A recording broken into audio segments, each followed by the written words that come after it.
That afternoon, during a business trip with my husband to Boston, I saw with my own eyes two people identical to my in-laws sitting and talking in an elegant classic coffee shop.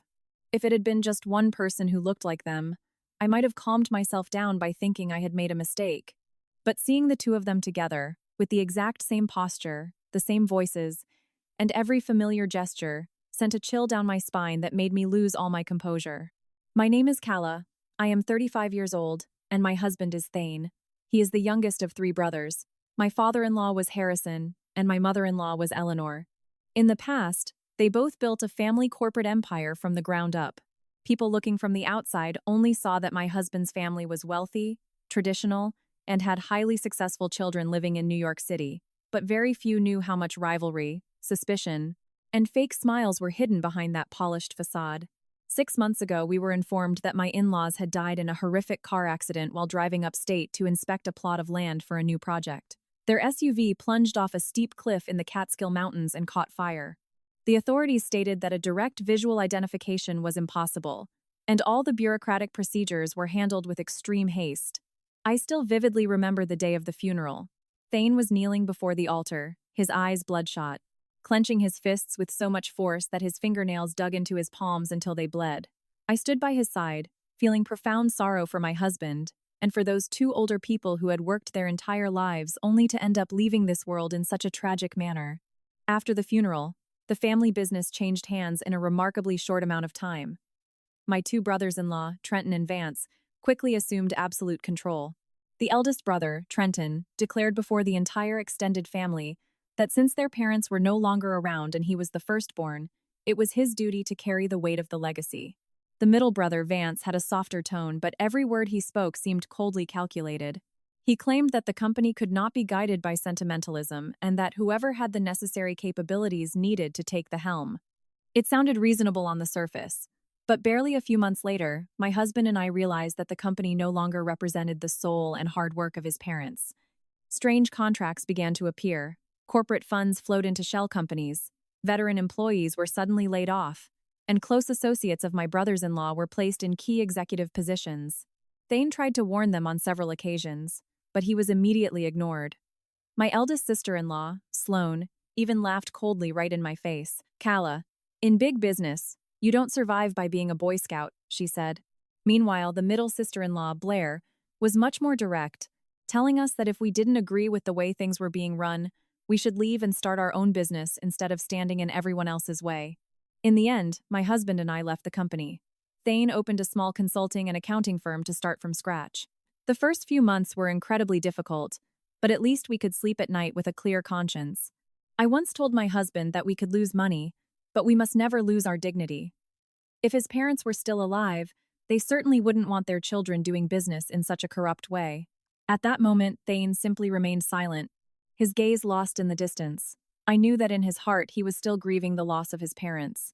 His brothers had turned their backs on him, and the massive family estate in Greenwich, Connecticut, once filled with laughter, now housed nothing but absolute coldness. That afternoon, we had traveled to Boston to meet with a prospective client. The meeting finished earlier than expected. The partner promised to send us the official contract later, so my husband and I stepped into a rather upscale coffee shop near the financial district to rest for a bit. The establishment was on the corner of a wide avenue, quiet inside, decorated with dark mahogany furniture and soft, warm yellow lighting. The patrons were mostly corporate types discussing deals. I had just ordered a hot herbal tea when my gaze accidentally fell upon a table in a dimly lit corner behind a large decorative potted plant. There sat a middle-aged couple facing a man dressed in a crisp white shirt. The older man was leaning slightly forward, with one hand resting on the frame of his glasses and the other gently tapping the wooden table. It was a very particular habit. My heart stopped dead in my chest. That posture, that specific way of adjusting his glasses, and even that way of staying silent before speaking, it was chillingly similar to my father-in-law. Before I could even recover from the initial shock, the woman sitting next to him slowly adjusted the silk scarf around her neck and lifted her teacup to take a small, delicate sip. An icy chill ran straight down my spine. That was Eleanor's exact mannerism. Eleanor always adjusted her scarf before discussing something serious, as if she had to maintain an impeccable appearance in any given situation. My hands trembled so much that my metal spoon clinked against the glass, making a sharp little sound. Thane, who was looking at his phone, glanced up. "What's wrong?" he asked. I couldn't answer. I just directed my eyes toward that dark corner of the cafe. My husband followed my gaze. At first, he furrowed his brow in confusion, but a few seconds later, all the color drained from his face, leaving him completely pale. He grabbed my wrist with a tight grip, his voice turning incredibly hoarse. "Kala, look closely. Those are my parents." Hearing that sentence made me feel like my entire body was falling into a bottomless pit. It was impossible. 6 months ago, we had personally mourned them. I was the one who accompanied my husband to every memorial service for weeks. It was Thane who cried until he physically collapsed in front of their headstone at the cemetery. So, who were these two people sitting over there? No matter how much someone might resemble another person, it is mathematically impossible for them to have the exact same posture, the same look in their eyes, the exact same voice, and the identical micro-movements. At that precise moment, the man who looked like my father-in-law spoke in a deep, resonant voice. "This matter cannot come to light yet. Those two still think they have everything entirely under control." That single sentence was enough to freeze the blood in my veins. Thane jumped up from his chair, but I quickly yanked on his arm, forcing him back down into his seat. If those people were truly his parents, if they were actually still alive, then whatever lay behind that tragic accident 6 months ago was definitely not a simple matter. A few minutes later, the three people in the corner stood up and walked toward the exit. The woman turned her face slightly toward our direction for a fraction of a second. I clearly saw the tiny mole near the outer corner of her left eye. There was no mistake. It was Eleanor. Thane clenched his jaw and grabbed my hand to follow them. His voice was trembling, but it was terrifyingly cold. "Follow me. If those really are my parents, it means that for 6 months, our family has been living inside a twisted stage play." Their vehicle had just pulled out of the parking structure, and Thane dragged me out onto the sidewalk. But as I watched the silhouettes of those two people disappear behind the black-tinted windows, my mind clouded over. That feeling wasn't just fear. It was a piercing cold that traveled from my heart all the way to my fingertips. Because if they really were my in-laws, everything we had believed over the last 6 months turned into a cruel, sick joke. I still remembered the very last morning before my in-laws suffered the accident. That day in New York, the sky was heavily overcast. My father-in-law, Harrison, was wearing a light blue button-down shirt and holding the battered leather briefcase he had used for almost 20 years. Eleanor was in the living room, double-checking her designer tote bag, making sure she had her medications, her scarf, and a thick stack of documents tucked inside a brown folder. They said they were going to inspect a large piece of land upstate for a new boutique hotel development. At the time, the company was expanding rapidly, and corporate meetings were constant, so it wasn't out of the ordinary for them to go view properties in person. Trenton and Vance were also at the main estate that day. The eldest, Trenton, paced back and forth across the hardwood floors, talking endlessly on his cell phone. Vance, the middle child, sat quietly on the sofa, twisting a ring around his finger, occasionally looking up to watch his parents with an entirely unreadable expression. Before getting into the car, my father-in-law called Thane over, placed a heavy hand on his shoulder, and lowered his voice. "Don't fight with your brothers. Do what is right, and avoid what is wrong. A businessman can lose money, but he must never lose his roots." At that moment, Thane just smiled somewhat sadly and replied, "Don't worry, Dad. I'm not going to fight with anyone." But Harrison didn't smile. He looked at his youngest son for a long while with a heavy, burdened gaze, as if he wanted to warn him of something else but couldn't find the right moment to say it aloud. Eleanor also pulled me aside into a corner.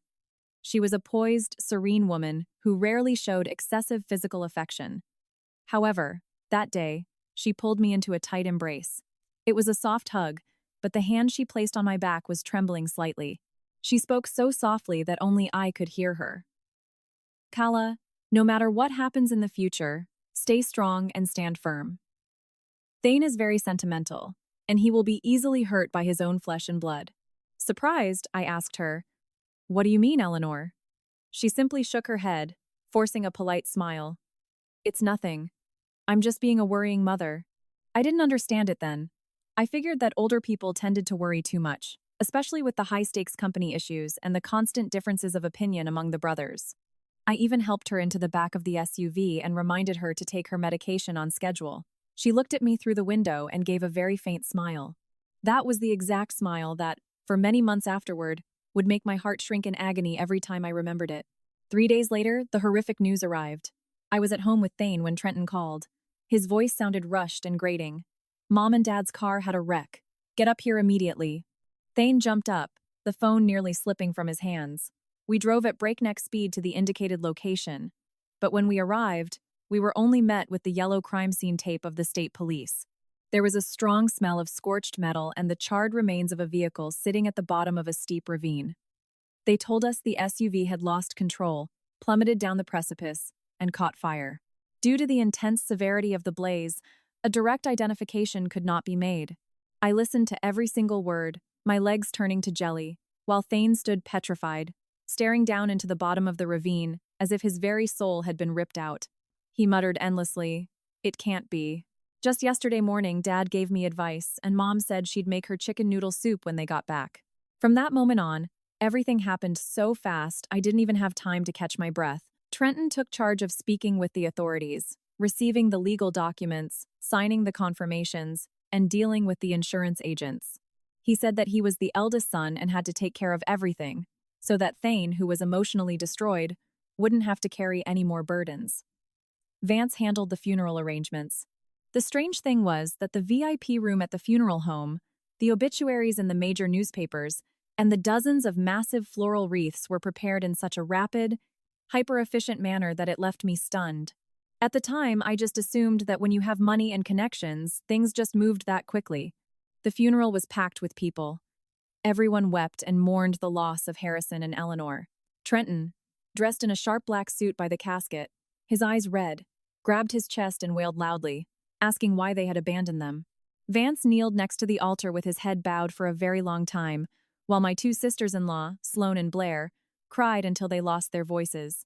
But for some reason, amidst all those tears, I noticed something forced, especially in the way they occasionally glanced at each other out of the corners of their eyes, quick, sharp looks, as if they were exchanging a secret message they couldn't speak out loud. I even went so far as to ask to see the official police report of the accident, not out of suspicion, but because my mind was completely overwhelmed. I wanted to know exactly how they had passed. I wanted to see the final lines of confirmation with my own eyes to force my brain to accept that painful truth. However, the second I brought the topic up, my eldest sister-in-law, Sloane, grabbed my arm. Her voice was breathy but firm. "Kala, they are no longer with us. Why are you digging this up? Why won't you let them rest in peace?" Blair, the middle sister-in-law, backed her up immediately, shedding more tears. "She's right. This is not the time to doubt the family. Trenton and Vance are doing everything humanly possible to fulfill their duties as sons. Don't complicate things any further." I was left completely speechless. Thane was in so much agonizing pain that he just sat staring at the altar, almost entirely oblivious to what was happening around him. And I, the youngest daughter-in-law in the middle of a massive grieving family, ultimately had no choice but to remain silent. Looking back, I realized that silence was the very first trap. They didn't need to physically gag me with threats. They just had to blanket everything with the word mourning to turn any valid question of mine into an act of profound disrespect. And now, watching the silhouette of that black SUV disappear before my eyes, I realized with a sickening shudder that perhaps from the very day my in-laws left the house, that trip had never been a normal trip at all. After the funeral, the sprawling estate, which was already cold, became absolutely freezing. The silence was so tomb-like that it felt suffocating. On the table in the grand living room, a small white candle flickered weakly next to a framed portrait of Harrison and Eleanor. Yet, less than a week later, the eldest brother, Trenton, convened an internal shareholders meeting in the main boardroom of the corporate headquarters. At that point, many hadn't even fully taken off their mourning clothes, and Thane's grief hadn't subsided in the slightest. But the company had already been dragged onto a chessboard for a massive power grab. That morning, I accompanied Thane to the office. In the hallways, the employees looked at us with a mix of pity and extreme caution. Everyone knew that after the sudden death of the chairman, the seat of power would be the very thing that destroyed whatever peace remained in that family. When we walked into the boardroom, I saw that Trenton was already seated at the head of the massive mahogany table. He wore a dark suit with a small mourning ribbon on his lapel, but his face no longer showed the anguish of the funeral. He looked tense, severe, and filled with a ravenous hunger for control. Vance was sitting to his right, casually flipping through the pages of some legal documents. Unlike the impulsive nature of his older brother, Vance always spoke in a much softer manner, but his eyes were constantly calculating every angle. Sloane, Trenton's wife, stood near the floor-to-ceiling windows, arms crossed, observing everyone in the room. Blair, Vance's wife, was seated right next to him, occasionally leaning in to whisper into her husband's ear. Seeing that exact setup, I had the sudden, sinking feeling that this meeting hadn't been cobbled together in a few days. It looked as though it had been meticulously planned for a very long time. Trenton took the floor first, his voice deep and authoritative. Our parents have just passed away. We are all hurting, but the company cannot simply grind to a halt because of our family's grief. Hundreds of employees need to feed their families, and our corporate partners are waiting. That is why today, we need to agree on the executive leadership as soon as possible. Having said that, he swept his gaze across the room, acting utterly certain that no one would dare oppose him. A few minority shareholders nodded in agreement. Someone muttered that it was only logical for the eldest son to assume the primary responsibility, especially since Trenton had already quietly secured the backing of the key voting shares before even stepping into the room. Thane sat in total silence, his hands resting on his knees, his knuckles turning white. I knew he didn't care about fighting for a fancy title, but he was deeply hurt by the sheer rush with which his two brothers wanted to sit in their dead father's chair. His parents had literally just died. What he needed was time for the family to process the traumatic loss, not a cold, ruthless division of corporate assets. That was when Vance spoke up, his words coming out slowly and smoothly. Thane is still young, and his profile is much more geared toward the technical and operational side of things. I'm not saying you lack capability, little brother, but the role of CEO isn't for just anyone who happens to have good intentions. The corporate world is ruthless. One wrong step and the entire empire goes under. That sentence sounded like brotherly advice, but in reality, it was a perfectly executed stab in the back. He actively minimized Thane in front of the entire board, boxing him into a position of naive inexperience before Thane could even open his mouth. Sloane immediately backed her husband's brother. I'm just speaking the truth here. Right now, this company needs someone highly decisive.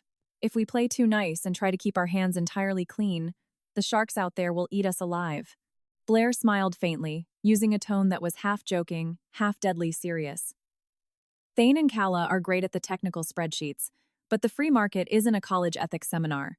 To keep a conglomerate running, you need someone who dares to do the things others won't. Hearing that created a thick knot in my throat. The specific way they used the phrase dares to do gave me the distinct, chilling feeling that whatever lay beneath their business strategy was incredibly dirty. The meeting concluded with Trenton temporarily assuming the title of CEO, while Vance would take total control of finances and the global supply chain. Thane was kept in the operations department, but for all practical purposes, it was a hollow position with absolutely no voice or voting power. As we walked out, Trenton patted my husband hard on the shoulder and offered a freezing smile. You just stick to your little operational tasks. Don't worry about a thing. Leave the big boy decisions in my hands. Dad is no longer the head of this house. Somebody has to show their face and take the heat when problems arise. In the days that followed, the corporation transformed at a dizzying pace. Department heads who had loyally followed my father-in-law for decades were abruptly transferred or forced into early retirement under the convenient excuse of corporate restructuring. Mitchell, from the supply and procurement division, a man so brutally honest that my father-in-law trusted him blindly, was demoted to a secondary warehouse supervisor role. Brenda, from general accounting, who had kept the books pristine since the business was just a startup, was also ousted and immediately replaced by one of Vance's hand-picked loyalists. Looking at the new organizational chart, I felt a deep shiver. They weren't stabilizing the company. They were systematically tearing out the roots of anyone loyal to my in-laws. Vance placed his own pawns in finance and purchasing. In a single month, they eliminated a long list of legacy suppliers, replacing them with highly obscure, strange company names. The prices for raw materials spiked in a highly unusual manner. There was one specific batch of materials, identical in quality to the old ones, where the budget was suddenly double the normal cost. Thane discovered an equipment import contract with an outrageous markup and brought the printed report straight to Trenton. But the eldest brother simply tossed the papers back onto his mahogany desk and yelled at him, "Don't think that just because you took some little business admin course you can teach me how to run an empire. Dad's era is dead and buried. Now, if you want to survive, you have to be flexible." Thane flushed bright red with anger, but he held his tongue. Being flexible doesn't mean letting company funds funnel straight into someone's private offshore pocket, he finally retorted. The entire executive suite fell dead silent. Vance, who was sitting on a leather sofa nearby, looked up, his eyes like glacial ice. He smiled very faintly. Thane, anything you say in this building needs to be backed up by hard evidence.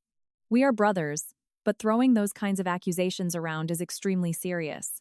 That night, I went through some of the older financial statements Thane had brought home. As an accountant, I only need to glance at the cash flow to know if there are massive anomalies. There were corporate payments bouncing through 2 or 3 intermediary vendors before finally reaching the end supplier. There were LLCs created less than 3 months ago that were already being handed multi-million-dollar contracts. The most scandalous part was that the legal representative for one of those shell companies was a distant cousin of Blair's. I told Thane everything. He sat perfectly still in silence for a very long time, and then he only said one sentence. My biggest fear was always that the moment our parents died, my brothers would carve up the empire they built like a piece of meat. The next day, I tried to drop a subtle hint to Sloane during a family luncheon. Before I could even finish my sentence, she dropped her silverware onto the table and smiled with dripping disdain. Kala, you are the youngest daughter-in-law. Know your place. Don't stick your nose into men's business. Do you honestly think that just because you can read a couple of accounting spreadsheets you own the world? That comment made my face burn with humiliation, but I didn't argue back. I just looked over at Thane. He was gripping his fists so tightly under the table, desperately trying to swallow his rage. I understood that he wasn't holding back because he was afraid of his siblings, but because it was still his parents' company, the very last tangible thing remaining after that agonizing funeral. But the more we endured, the clearer the ugly truth became. In the eyes of Trenton, Vance, and their 2 wives, the corporation was no longer the family's life project.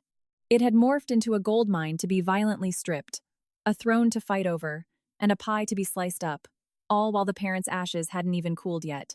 The problems at the office piled up day by day, like a crushing weight on Thane's chest. He wasn't the kind of person who enjoyed fighting, much less battling against his own flesh and blood immediately after losing his mother and father. But there are things that, if you simply close your eyes and ignore them, cease to be mere tolerance and quickly become active complicity. One night, after I finished reviewing the massive file of irregular corporate payouts, Thane sat quietly by his home office desk for hours. The only light on in the room came from a small brass desk lamp that illuminated his exhausted face. I placed a mug of hot tea next to his hand and asked softly, "What are you planning to do?" Thane stared at the mountain of paperwork in front of him, his voice dropping an octave. "I can't keep signing off on executive decisions that I know are fundamentally corrupt. The company is Mom and Dad's legacy, but if I stay, and I can't stop them, and they end up using me as their legal human shield, what's the point of staying?" Hearing him say that, my heart felt a sharp pang of pain and a wave of relief at the exact same time. Pain because he had to manually walk away from the very place his parents had poured their souls into, and relief because he had finally decided not to let himself be dragged down into their pit of mud. The next morning, Thane formally submitted his resignation to the board of directors. He would only retain the legal minority shares that belonged to him according to the foundational family trust documents. He didn't ask for severance, he didn't fight for board power, and he didn't publicly unmask anyone. In the brief exit meeting, Trenton stared down at the printed resignation letter, stayed quiet for a few seconds, and then smiled coldly. "Have you thought this through? Once you walk out those glass doors, you don't get to regret it." Thane replied with total, eerie calm. "I am only stepping down from executive management, but I am keeping the legal rights that belong to me. I'm not going to fight a war with anyone, but I am also not going to pawn my conscience for anyone either." Vance, sitting off to the side, rhythmically tapped a luxury pen against the glass table. He smiled as amiably as ever, but his words were as sharp as straight razors. "Thane, saying it like that sounds entirely too harsh. We're family. There's no need to act as if we're forcing you out into the street. If you don't agree with our operational vision, just look at it as a simple difference of opinion." Sloane, standing right behind Trenton's chair, made a face of utter disgust. Blair looked me up and down and said, "Kala is very capable too. I'm sure if you two go start your own little firm, you'll get rich in no time. I just hope that later down the line, you don't come crawling back to complain that your big brothers didn't help you out." I could only manage an ironic, tight-lipped smile. There are certain words that seem harmless on the surface, but their true venom lies in the fact that they don't just kick someone out. They permanently barricade the door behind them. Thane didn't bother responding anymore. He signed the necessary exit NDAs and gathered a few personal items from his father's old corner office. When he picked up the vintage fountain pen that Harrison used to sign every major deal, his eyes grew red. He whispered very softly, almost entirely to himself, "I'm sorry, Dad. I couldn't protect this place the way you did." But if we honestly believed that walking away would be the end of it, we were incredibly naive. On the outside, Trenton kept telling the press and the industry that he respected his younger brother's personal decision and that everyone had to forge their own path. However, barely a few days later, vicious rumors began to circulate. Some people whispered that Thane was completely incompetent, which was why he had been ousted from the empire. Others confidently claimed that he couldn't handle the stress of upper management and had simply quit. An old business associate called him directly to ask about it. "I heard from the grapevine that your brothers fired you because you tanked a massive contract due to sheer negligence. Is that true?" Thane gripped his cell phone, his face turning pale. Nothing of the sort happened. But if you've already heard those rumors and believe them, I'm not going to waste breath explaining myself. When he hung up the call, he stood completely frozen for a long time. He knew that what hurt the most wasn't losing a contact. It was being actively slandered behind his back by his own siblings. If his own blood was willing to go to such extremes, what would the outside world believe? Vance was even more twisted. He didn't make a loud fuss or hurl public insults, but he dedicated himself to discreetly calling up all of my in-laws' legacy network. To anyone who showed even a hint of wanting to do business with our new firm, he would leave a subtle message along the lines of, "Thane is still very green. Striking out on his own right now is a massive financial risk. I'm telling you this purely as a concerned brother. Don't invest your capital based on emotional pity." There were good people who deeply respected my father-in-law and tipped us off in secret. They said they were fond of us, but they simply didn't dare throw us a lifeline, because their own livelihoods depended on the massive corporate contracts controlled by Trenton and Vance. Inside the family circle, my two sisters-in-law didn't miss a beat either. At a small memorial luncheon for the parents a few weeks after the funeral, Sloane casually tossed a comment into the air in front of all the extended relatives while serving herself some salad. It's completely normal that Thane was left out in the cold. If you try to be a saint in this industry, you starve to death. Nowadays, everyone has to look out for number one. If you're not fast enough, you get crushed. Blair giggled behind her hand when she heard it. Well, Kala is so smart, isn't she? Great accountant, great at delivering boring sermons about corporate morality. Let them earn their own pennies. As long as they don't come begging to their brothers for a handout, everything is just fine. I placed my silverware down on the linen tablecloth and stared hard at both of them. You can rest easy. Even if we have to starve, my husband and I will never take dirty money. The entire dining room fell into an absolute, suffocating silence. Thane gently squeezed my hand under the table not to stop me, but as a way of telling me he completely agreed. For the very first time in days, I saw a genuine spark of light return to his eyes. Perhaps when a person is backed into a corner, the only thing that can truly save them isn't money, but their own self-respect. After that awful lunch, we fully launched our boutique consulting and accounting firm in New York City. The office was just a cramped, rented space on the third floor of an aging brick building. We bought the office furniture secondhand from an acquaintance. I handled all the bookkeeping, the vendor contracts, and the legal filings. Thane went out into the city to pitch to clients, manually inspected every site himself, and negotiated every single retainer. From day one, we established an ironclad rule. We would not accept shady contracts. We would never artificially inflate our billing hours, and we wouldn't skim margins by deceiving our partners. Operating like that means the road to wealth is agonizingly slow, and sometimes it's incredibly hard just to keep the lights on, but at least at night, we could actually sleep. The first few months were a living hell. Some prospective clients, upon hearing Thane's last name, hesitated immediately. Others would schedule a promising pitch meeting and cancel at the very last second. There was even one executive who said it straight to his face. "I had a lot of respect for your parents, but since the word out of your old company is that you're unreliable, I'd rather not take the risk." Hearing that, Thane would just nod, thank them for their time, and leave without arguing. But at night, I would see him standing out on our tiny apartment balcony for hours. His solitary silhouette under the orange glow of the street lamp looked exactly like a man who had just lost his parents all over again. This time, it was the total and utter loss of faith in his brothers. I stepped out onto the balcony and draped a jacket over his shoulders. He whispered into the night air. I messed up, Kala. If I had just looked the other way a little bit, we wouldn't be struggling like this. I looked at him with an aching heart, but I answered him with absolute conviction. We can go back to being broke, but we will never live in a way that would make your parents look down from heaven and feel ashamed of us. I am 100% sure that if they were standing here right now, they would choose your exact path. Thane turned to look at me, his eyes bloodshot, and he slowly nodded. From that day forward, he never once mentioned the idea of returning to the old family empire. Fortunately, decency doesn't always lose. After a few grueling months, a handful of smaller local clients started to put their trust in us. They said they appreciated the absolute clarity of Thane's work ethic. He wasn't the cheapest option, but he was by far the most transparent. One successful contract organically led to another referral.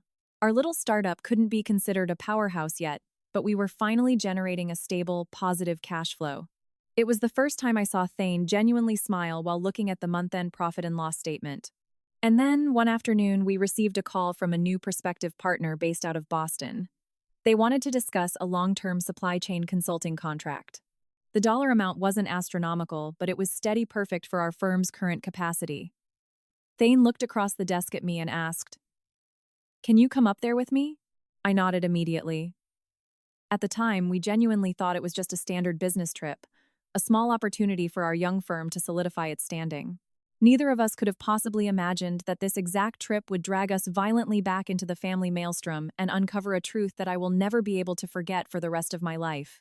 From the exact second Thane saw that woman's face in the coffee shop, I knew he wouldn't be able to keep his composure.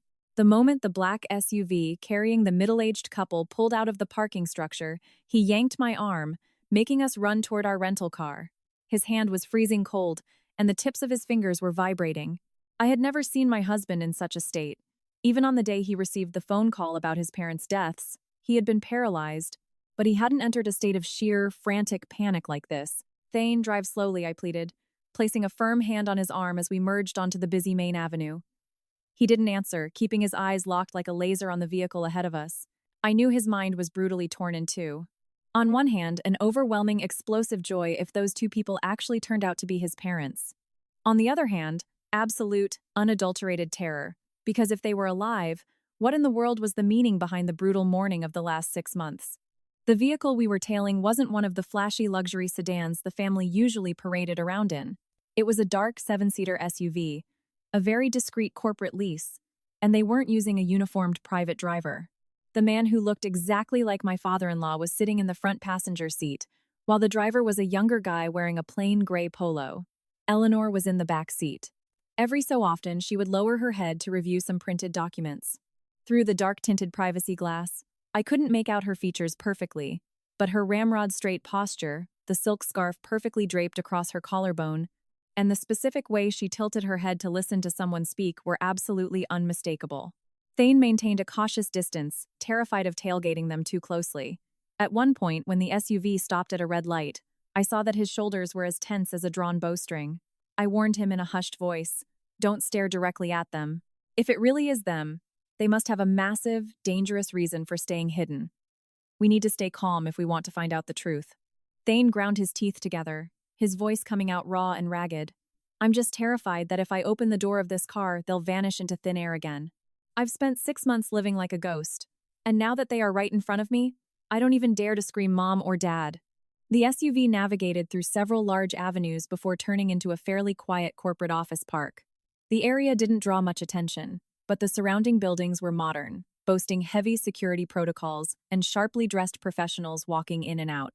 Finally, the vehicle stopped in front of a sleek, gray, 6-story building. The facade lacked a flashy, oversized billboard. There was only a modest, brushed, metal plaque bolted next to the glass entrance. I narrowed my eyes to read the engraved words. Harlanor Enterprises. My heart did a massive flip. Harlanor. That word combined the names of my in-laws, Harrison and Eleanor. If it was a mere coincidence, it was a terrifying one. If it wasn't, then this mysterious company definitely had everything to do with them. I turned to look at Thane and saw that he had gone completely ashen. He mumbled the name under his breath. Dad told me once that if he ever had to start over from ground zero, he wanted to name the new venture by combining his name and Mom's. We didn't have time to say another word. The young man driving the SUV stepped out first to open the door for my in-laws. Harrison stepped onto the pavement. He no longer carried the ostentatious aura of a billionaire CEO. He was just wearing a plain white dress shirt, dark slacks, and simple black-rimmed glasses, but his sheer presence remained identical. Wherever he walked, people instinctively moved out of his way. The armed security guard at the front door, the second he saw him, bowed his head slightly and greeted him with deep respect. "Welcome back, Chairman." The word chairman nearly made Thane sprint out of our rental car. I caught him just in time, practically digging my fingernails into the fabric of his jacket sleeve. Eleanor followed right behind him, accompanied by a young female assistant holding an iPad. As they walked up the concrete steps, the assistant asked a question in a hushed tone, but because we had parked quite close, we could hear her clearly. "Are the dossiers on Trenton and Vance fully prepared?" The young woman replied, "Yes, sir. The legal team is doing one final review right now.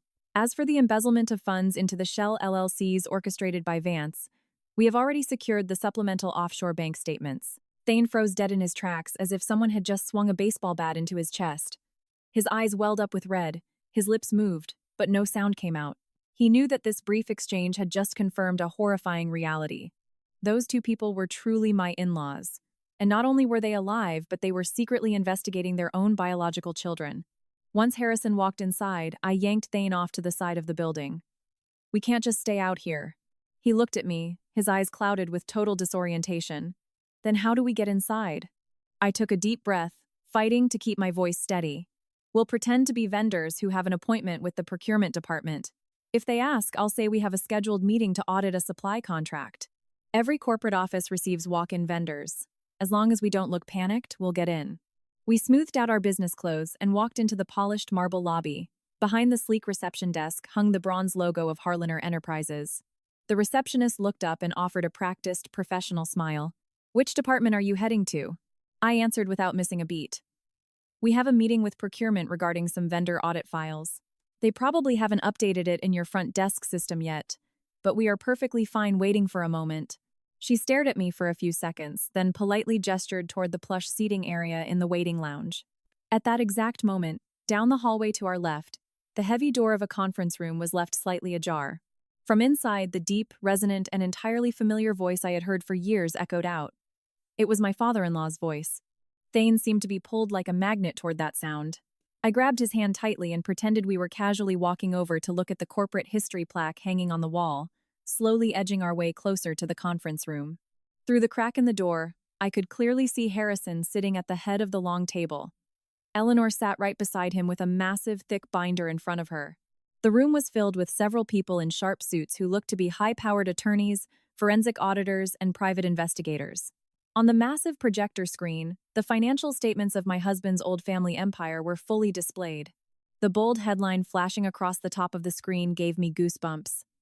Evidence of asset stripping, creation of shell corporations, and manipulation of the board of directors. I glanced at Thane. He was turned to stone, his eyes brimming with tears that simply refused to fall. Inside the room, my father-in-law slowly dropped his metal pen onto the table. His voice wasn't booming, but every single word dropped as heavy as a cinder block. 6 months of faking our own deaths has been enough. The time has come for those two ungrateful sons to pay the ultimate price. The second he uttered that sentence, Thane couldn't take the psychological pressure anymore. He took a blind step backward, and his shoulder bumped heavily against a tall ceramic planter nearby. The noise wasn't deafening, but it was enough to make everyone inside the conference room snap their heads toward the door. The heavy door was swung wide open. The young female assistant saw us and all the color drained from her face. My in-laws froze in place for several long seconds, staring directly at Thane. No one said a word. Only Thane, after 6 grueling months of wearing black and mourning, with a shattered, broken voice, called out to them, "Dad, Mom." The call echoed out very weakly. Yet, inside that high-tech corporate room, it felt like a machete slicing through the dead silence. My father-in-law stood perfectly still for a few seconds, and his eyes, which were normally so stoic and calculating, instantly turned red. Eleanor clamped her hand over her own mouth, as if terrified that if she let out even a single sob, all the iron restraint she had built up over the last 6 months would violently shatter. Standing right next to Thane, I was physically shaking, a massive lump lodged in my throat. I didn't know whether I should be overjoyed, furious, or utterly terrified. Finally, Harrison was the first one to break the silence. He looked at the professionals gathered in the room and lowered his voice. Everyone, please step outside. Leave me alone to speak with my son. No one dared ask any questions. The men in expensive suits stood up one by one, gathered their sensitive documents, and filed out into the hall. The young assistant pulled the door shut very softly behind her, leaving the four of us completely alone in a room dominated by a crushing, suffocating silence. Thane took a step forward, his voice cracking violently. You're alive. Why didn't you come back? Why did you let me light candles for you? Let me cry in front of your framed photos for 6 months? Do you have any idea how I have survived this whole time?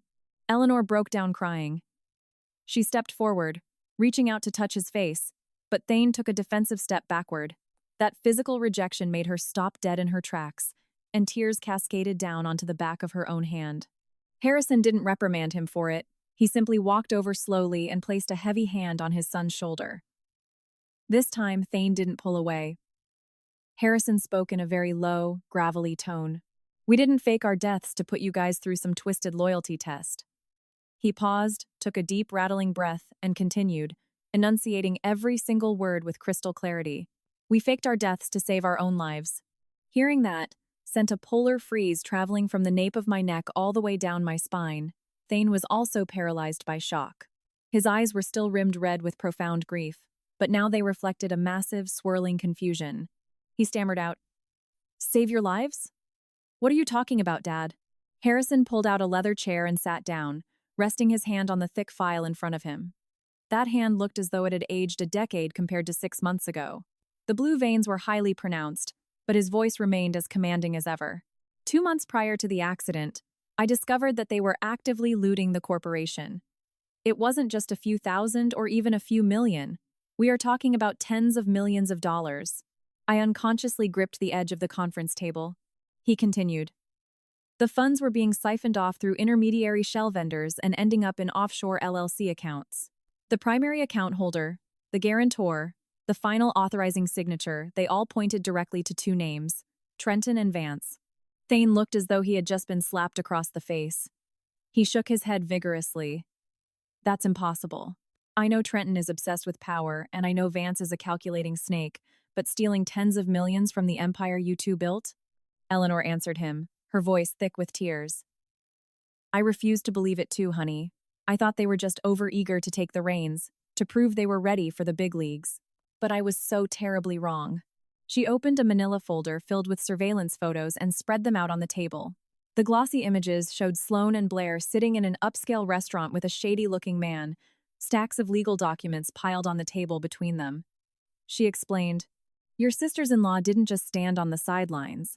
Sloan actively helped Trenton extort the minority shareholders. Blair was the brains behind Vance, physically setting up the offshore shell companies. They orchestrated the entire thing with a level of cold-bloodedness we never could have imagined. I instantly remembered my sisters-in-law's sarcastic remarks, their venomous glares at the funeral, and how aggressively they blocked me from seeing the official police report of the crash. Everything was starting to click together like the jagged, terrifying shards of a broken mirror. I asked in a quiet voice, Then what were you planning to do about it? Harrison looked at me, his intense gaze softening just a fraction. At first, I wanted to handle it strictly internally. At the end of the day, they are my own flesh and blood. I planned to call them into my office one by one and give them an ultimatum to stop. But the problem quickly escalated far beyond just stolen money. One night, he received a voicemail from an untraceable burner phone. He pulled out his own smartphone and played the saved audio for us. Through the heavy digital static, the distorted voice of a man could be heard, but every single word was chillingly clear. You're getting old. You really should retire. If you refuse to step down, you might just end up resting permanently. It was only a handful of words, but the temperature in the room seemed to plummet by 10 degrees. Thane clenched his fists so hard his veins popped against his skin. My father-in-law continued, I have faced countless death threats throughout my career in big business, but that specific time, my skin crawled. Because whoever sent that wasn't looking to extort me for cash. They wanted to make it crystal clear that if I didn't vacate the chairman's seat, neither your mother nor I would make it out alive. A week after that threat, something far worse happened. While they were driving down the interstate, the driver noticed a catastrophic failure in the braking system. Fortunately, Stan was driving that day. a man with decades of defensive driving experience. The second he felt the dead pedal, he downshifted aggressively, using the engine to slow the heavy SUV, and wrestled it onto the gravel shoulder. Eleanor recounted the event with a violently trembling voice. That day, if we had reacted even a few seconds later, we would have been crushed under the back of the 18-wheeler in front of us. I was sitting in the back, and I felt like my heart was going to rip through my chest. When we got out, your father inspected the undercarriage and only said one thing: this wasn't an accident. She wiped her tears and looked desperately at Thane. I genuinely thought it was just a boardroom power struggle. I never ever imagined they would want to wipe us off the face of the earth. Thane stood petrified. He knew his entire world was collapsing for the second time in a year. Being slandered and ruined by his own brothers was painful enough, but learning they were capable of orchestrating the cold-blooded murder of their own parents went far beyond emotional pain. It was a visceral, bone-deep disgust. He asked, his voice raw, "Then whose bodies were in the SUV that went off the cliff?" Harrison nodded grimly. It was a highly staged operation. We had to vanish entirely before they made a successful second attempt. A team of elite private investigators and a handful of people I trust with my life helped stage the crash scene. We used a similar junked SUV from a scrapyard, and John Doe remains procured from a morgue connection. We had to heavily bribe a corrupt official inside the county medical examiner's office to alter the dental records and DNA swab results. We manipulated the official reports so the people who wanted us dead would firmly believe they had succeeded. Only 4 people on Earth knew the actual truth. Your mother, myself, Stan the chauffeur, and Mitchell, our old head of legal affairs. He stared intensely at Thane, his tone dropping an octave. I know that doing this was unimaginably cruel to you guys. Especially to you, Thane, but if we had resurfaced before we had bulletproof legal and financial evidence, they would have denied everything. Or far worse, they would have simply tried to kill us again. Thane didn't say a single word. He looked away, his broad shoulders trembling. I knew he was desperately trying to swallow down that massive knot of conflicting emotions. Unbridled rage, profound pity, and the agonizing hesitation of whether to hug his parents or scream at them for letting him drown in mourning and agony for half a year. A moment later, my father-in-law lowered his voice further. But right now, the situation is no longer secure. I snapped my head up.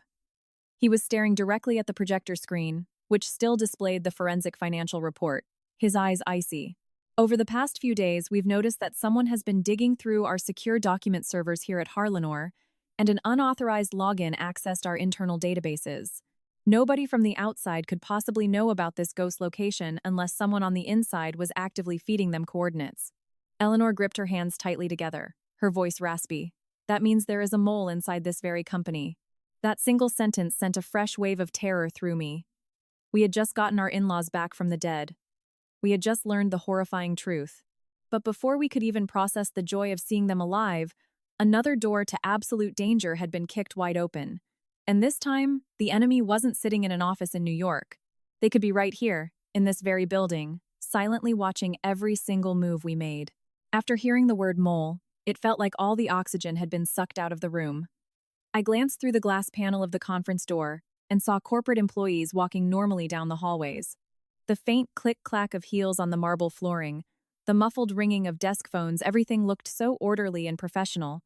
But inside my chest, a very real, suffocating panic began to bloom. If there truly was someone in this ghost company leaking sensitive intel to the brothers, then from the exact second my husband and I walked through those lobby doors, we were no longer safe. It was Eleanor who pulled us back from the brink of panic. She quickly wiped her face and forced her voice to sound steady. Well, whatever happens, we will have to face it today. Let me go prepare something for you two to eat. It has been 6 agonizing months since I last watched my son eat a proper meal. Those simple words caused a massive knot to form in Thane's throat. He turned his face away, but I could clearly see his eyes brimming over with tears. That evening, we didn't head straight back to our hotel. Instead, we stayed in a private executive suite located in the rear of the office park. It was a highly discreet location, designed as a secure temporary safe house for upper management. The small adjoining kitchen was pristine. Spread out on the dining table were a few traditional comfort foods: a rich, slow-cooked pot roast, a beautifully baked salmon, baked mac and cheese, and a basket of warm homemade dinner rolls. They were all the exact dishes Thane used to beg for before everything went to hell. Eleanor served the plates while murmuring softly, I don't even know if you still like these things. During these past 6 months, there wasn't a single day where I didn't desperately wish I could cook for you. Thane sat at the table, his hand shaking violently as he gripped his silver fork. He stared down at the steaming plate of food in front of him, and then looked up at his parents. All the raw agony, the bitter resentment, the crushing feeling of abandonment, and the desperate nostalgia he had bottled up since laying eyes on them violently shattered all at once. He stood up abruptly and practically tackled his father into a crushing embrace. This grown man in his 30s, who had grieved for his parents like a lost, terrified little boy, was now sobbing uncontrollably into his father's shoulder. "You're alive. Why didn't you just tell me? I thought I didn't have a mom and dad anymore." Thane's voice cracked and broke with every word.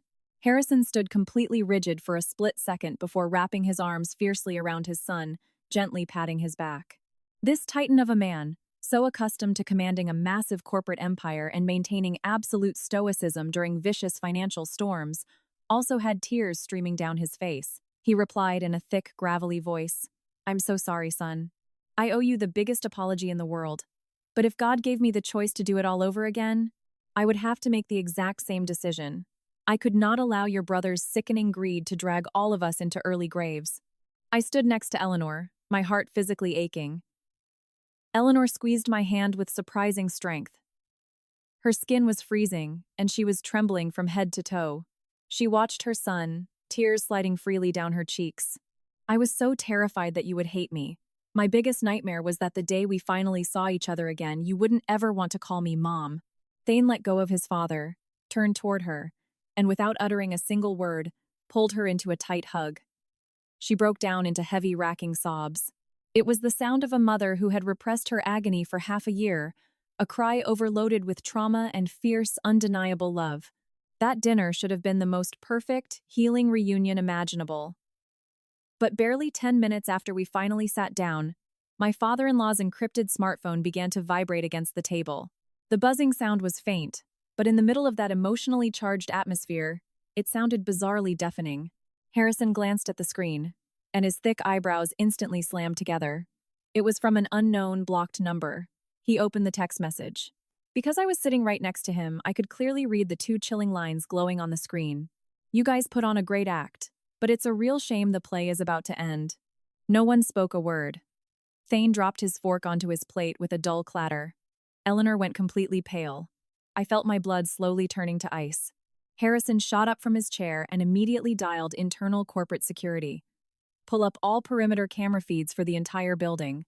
Right this second." There was a few seconds of dead silence on the other end of the line before the panicked voice of a security guard blared through the speaker. "Chairman, the rear loading dock camera just lost signal entirely, and the subterranean server and archive zone is showing dead static." Harrison's face morphed instantly. There was absolutely no trace left of the emotional father who had just hugged his son. He reverted entirely to the cold, lethal billionaire who had survived decades of corporate warfare. He barked a single order. "Everyone, down to the archives. Now." We sprinted out of the dining suite. The corridor, which had been dead quiet moments before, was now pure chaos. An armed security guard came sprinting up the stairwell, his face pale and his uniform shirt completely disheveled. "Somebody breached the basement archives. They knocked Garrison out cold. We're dialing 911 right now." Eleanor nearly collapsed, but I managed to catch her by the arm and hold her upright. Thane was already sprinting down the hallway right on his father's heels, heading for the emergency stairs. When we finally burst into the basement level, the acrid stench of thick smoke hit us like a physical blow. The archive room was situated at the very end of the concrete hall, and the heavy steel door had been violently pried open. Inside, bright orange flames were actively consuming the massive stacks of cardboard banker boxes piled against the back wall. The legal paper burned rapidly, creating thick, choking layers of black ash that stung our eyes. The ceiling sprinklers had already engaged, spraying torrents of water everywhere, but dozens of critical files had already been devoured by the inferno. Harrison tried to charge into the burning room like a madman. Thane and 2 burly security guards had to physically grab him and drag him backward. He screamed, his voice cracking with desperation. "Don't let the fire reach the fireproof safe on the left. The original wire transfer receipts are in there." A chaotic team of employees rushed in, violently discharging fire extinguishers into the blaze. I stood frozen in the flooded hallway, my heart hammering against my ribs so hard it genuinely hurt. 6 months of obsessive, underground investigation. 6 months of faking their own deaths. 6 months of silent, agonizing suffering by my in-laws. It could all be turned into meaningless gray ash in a single night. In the corner of the damp hallway, a man was sprawled out on the cold concrete floor. It was Garrison, my father-in-law's fiercely loyal head of security. He was bleeding profusely from a nasty gash on the side of his head, and his lips were turning a sickly shade of purple. But the second he saw Harrison, he fought with everything he had to pry his eyes open. My father-in-law dropped to his knees right beside him. Garrison, who did this? Tell me. Garrison was gasping for air, the words bubbling out of him with immense difficulty. It was somebody from the inside. Harrison leaned in closer, his voice shaking with rage. Who? Garrison moved his lips, his eyes blown wide as if desperately trying to pull the memory to the front of his shattered mind. I recognized his voice. But at that exact second, his head rolled to the side, and he lost consciousness completely. EMTs had just burst through the double doors with a stretcher to administer first aid.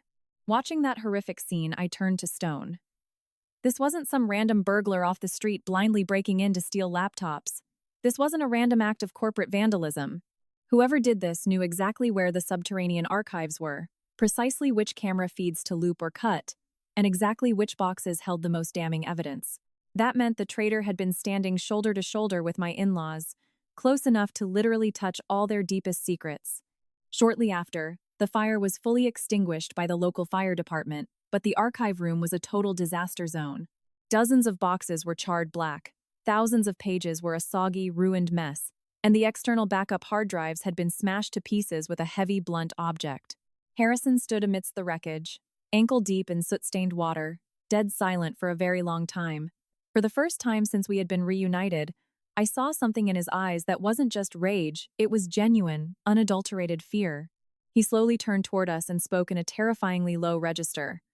They know we're still alive. He then glanced at the mangled steel door of the archive room and added, enunciating every syllable. And they are much closer to us than we ever thought. That night, nobody even thought about returning to the half-eaten dinner left on the table upstairs. The sickening smell of smoke from the basement had seeped into our hair, our clothes, and every breath we took. My father-in-law ordered the entire basement sealed off and demanded a forensic audit of every single keycard swipe from the last 24 hours. But we all knew deep down that the culprit wasn't some impulsive amateur who would leave digital fingerprints on the door scanner. We retreated to a smaller, secondary conference room on the 4th floor. Eleanor sat in a leather chair, her hands intertwined so tightly her knuckles were white. Thane stood by the reinforced glass window, staring out into the pitch-black parking lot, his jaw locked tight. I sat near the table next to the pitifully small stack of physical documents that had survived the sprinklers. My mind a chaotic mess. Up until this exact moment, if someone had asked me who was pulling the strings, Thane and I would have immediately pointed the finger at Trenton. He was the eldest son. He was the one who had aggressively seized the CEO title. He was the loudest voice in the room, and the one who had financially benefited the most after my in-laws died. Trenton was explosive, ruthlessly ambitious, and absolutely loved the sound of employees calling him Mr. CEO. He constantly barked orders, treating the entire family like his personal interns. At the funeral, he was the one who accepted the condolences, the one who bawled in front of the altar, and barely days later, he was already kicking his feet up on his dead father's mahogany desk. Thinking back on all of that, it was impossible not to suspect him as the primary mastermind. But around 10 o'clock that night, a middle-aged man wearing a nondescript dark windbreaker walked into the room. He introduced himself as Detective Rollins, a retired NYPD investigator who now ran the elite Black Ops intelligence team my father-in-law had retained over the last few months. His face was entirely forgettable, nothing stood out, but his eyes were piercing the classic stare of a man who makes a living seeing right through people's lies. He placed a heavy-duty flash drive and a thick stack of freshly printed high-res photographs on the table. Harrison asked him immediately, "Do we have results?" Detective Rollins nodded. His voice was gravelly but crystal clear. "Harrison, the raw data we managed to rip from the secondary offsite server wasn't entirely corrupted. And there is one massive thing we have been completely wrong about." The room went dead silent. Thane turned away from the window, and I felt my pulse spike. The detective flicked on a flat-screen monitor, and a complex web of wire transfers bounced across multiple offshore accounts. The dollar amounts were nauseating. Pointing to the digital lines, he explained slowly. The person signing the executive authorizations to keep up appearances was Trenton. But the person who architected the actual flow of the cash wasn't him. The money bounced through 3 domestic LLCs and was then shredded into dozens of microtransfers to untraceable accounts in the Caymans. The person who used the backdoor admin tokens, manipulated the 2-factor authentication codes, and communicated directly with the offshore brokers. It was Vance. I was paralyzed, Thane whispered in disbelief. Vance? In my memories, Vance had always been the soft-spoken one, the guy who rarely ever raised his voice. During vicious family arguments, he was usually the peacemaker, always stepping in to say, "We're all brothers here, let's not escalate this." Even when Trenton was screaming in my husband's face, Vance would just sit on the sidelines offering a polite smile, tossing in a comment that sounded like genuine, level-headed advice. Exactly because of that demeanor, we always assumed he was just a passive follower, not the one actually holding the bloody knife. Detective Rollins flipped to the next batch of surveillance photos. They showed Vance sitting in a dimly lit dive bar, across the table from 2 massive, heavily tattooed men who looked like career criminals. In another shot, he was standing in the driveway of a multi-million-dollar Hamptons mansion, accepting a thick manila envelope from a completely unidentifiable man in a tailored suit. Rollins explained the context. The organized crime group that sent the death threats never once spoke to Trenton. Every single point of contact went strictly through Vance. Even with the sabotaged brake lines on your SUV, the guy who wired the crypto payment to the mechanics from a proxy account was Vance. Eleanor slapped both hands over her mouth. Her eyes were bloodshot, but this time it wasn't from simple grief. It was pure, unadulterated horror. She mumbled into her hands. Vance. Ever since he was a little boy, he was always the quietest one. I honestly thought he was just a good, deeply reflective kid. Harrison didn't say a word for what felt like an eternity. His face gave away almost nothing, but his hands gripping the armrests of his chair were locked so tight they looked like they might shatter the wood. The detective didn't sugarcoat it. Trenton is a narcissist addicted to power. That's a given. Sloane is incredibly greedy, sure. But Vance is the one actually moving the chess pieces on the board. He purposely shoved Trenton into the spotlight to take all the heat, the public scrutiny, and the legal liability, while he took a step back into the shadows to totally monopolize the corporate finances, the IT infrastructure, and all the dirty wet work. Rollins looked dead at my father-in-law and delivered a line that froze the blood in our veins. Trenton is a starving wolf, but Vance is a venomous snake. Hearing that made the back of my neck go completely numb. It turned out that the person who spoke the least was infinitely the most dangerous, because he didn't need to scream at the top of his lungs for people to know he was a threat. All he had to do was stay quiet, hide in the blind spots, smile politely, and let everyone else willingly walk right into the lethal traps he had woven with such meticulous patience. But the most terrifying revelation was yet to come. Detective Rollins pulled out an aggressive 100-page contract written in dense legalese. The header featured the logo of a massive, ruthless foreign private equity firm known for hostile takeovers of distressed assets. Vance has been secretly negotiating the fire sale of the vast majority of the family's legacy corporation for months. His master plan was to purposely sink the company from the inside, skyrocket the debt-to-income ratio, and legally force the board to sell their shares for pennies on the dollar. The second the ink dries on this deal, he is going to wire the hundreds of millions straight into ghost accounts he already set up overseas. Thane slammed his fist down onto the conference table, his eyes burning with absolute fury. So he doesn't just want to steal Mom and Dad's company. He wants to chop it up into pieces, sell it for scrap, and run off into the sunset? Rollins nodded grimly. Exactly. And according to the decrypted emails we pulled, Trenton doesn't even know about the full scope of the plan. Trenton genuinely thinks he's the king of New York, but in reality, he's just a disposable pawn that Vance pushed to the front of the board. The room sank into a heavy, suffocating silence. I looked at my in-laws, then at Thane, and suddenly I understood exactly why this game of corporate chess was infinitely more terrifying than we initially believed. The person you suspect the most isn't the one hiding the biggest secrets. The most lethal enemy never seeks the spotlight or demands to be called the boss. They hide in the shadows, offer you a warm smile, and let you dig your own grave. Finally, Harrison shattered the silence with a voice so cold it raised the hairs on my arms. If Vance has taken things this far, he won't stop just because a basement caught on fire. He looked at Thane and then at me. From this second forward, nobody goes anywhere alone. We aren't dealing with a greedy son anymore. We are dealing with a psychopath who is fully prepared to sell his own family to the slaughterhouse to guarantee his escape. The night of the arson attack, my father-in-law aggressively insisted that we stay in Boston for a few extra days under his private security detail. But Thane refused. Our little startup firm back in New York City still had pending contracts, innocent employees, and clients waiting on us. Besides, if we simply vanished off the face of the earth immediately following our Boston trip, it would be the exact same thing as sending up a flare to our enemies telling them we had seen what we weren't supposed to see.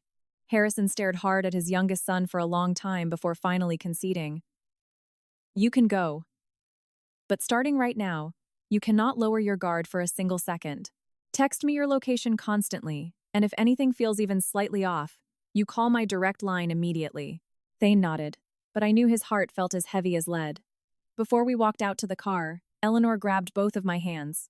Her voice was trembling violently. Kala, I know you are a highly rational woman.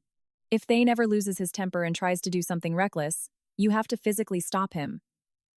One wrong move now, and we will lose absolutely everything. During the long drive back to New York City, neither of us said a single word. Thane kept both hands locked on the steering wheel, his eyes constantly darting up to the rearview mirror. I tried to pay attention to the cars behind us as well, but the heavy interstate traffic made everything blur together. As we approached the outer limits of the city, I realized that a silver SUV had been tailgating us ever since we merged onto the highway.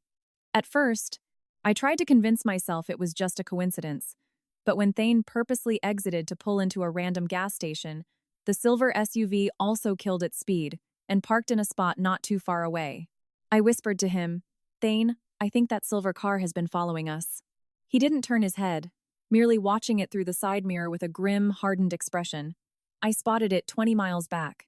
He slowly eased out of the gas station and abruptly took a sharp turn down a narrow, winding road that cut through a quiet residential neighborhood.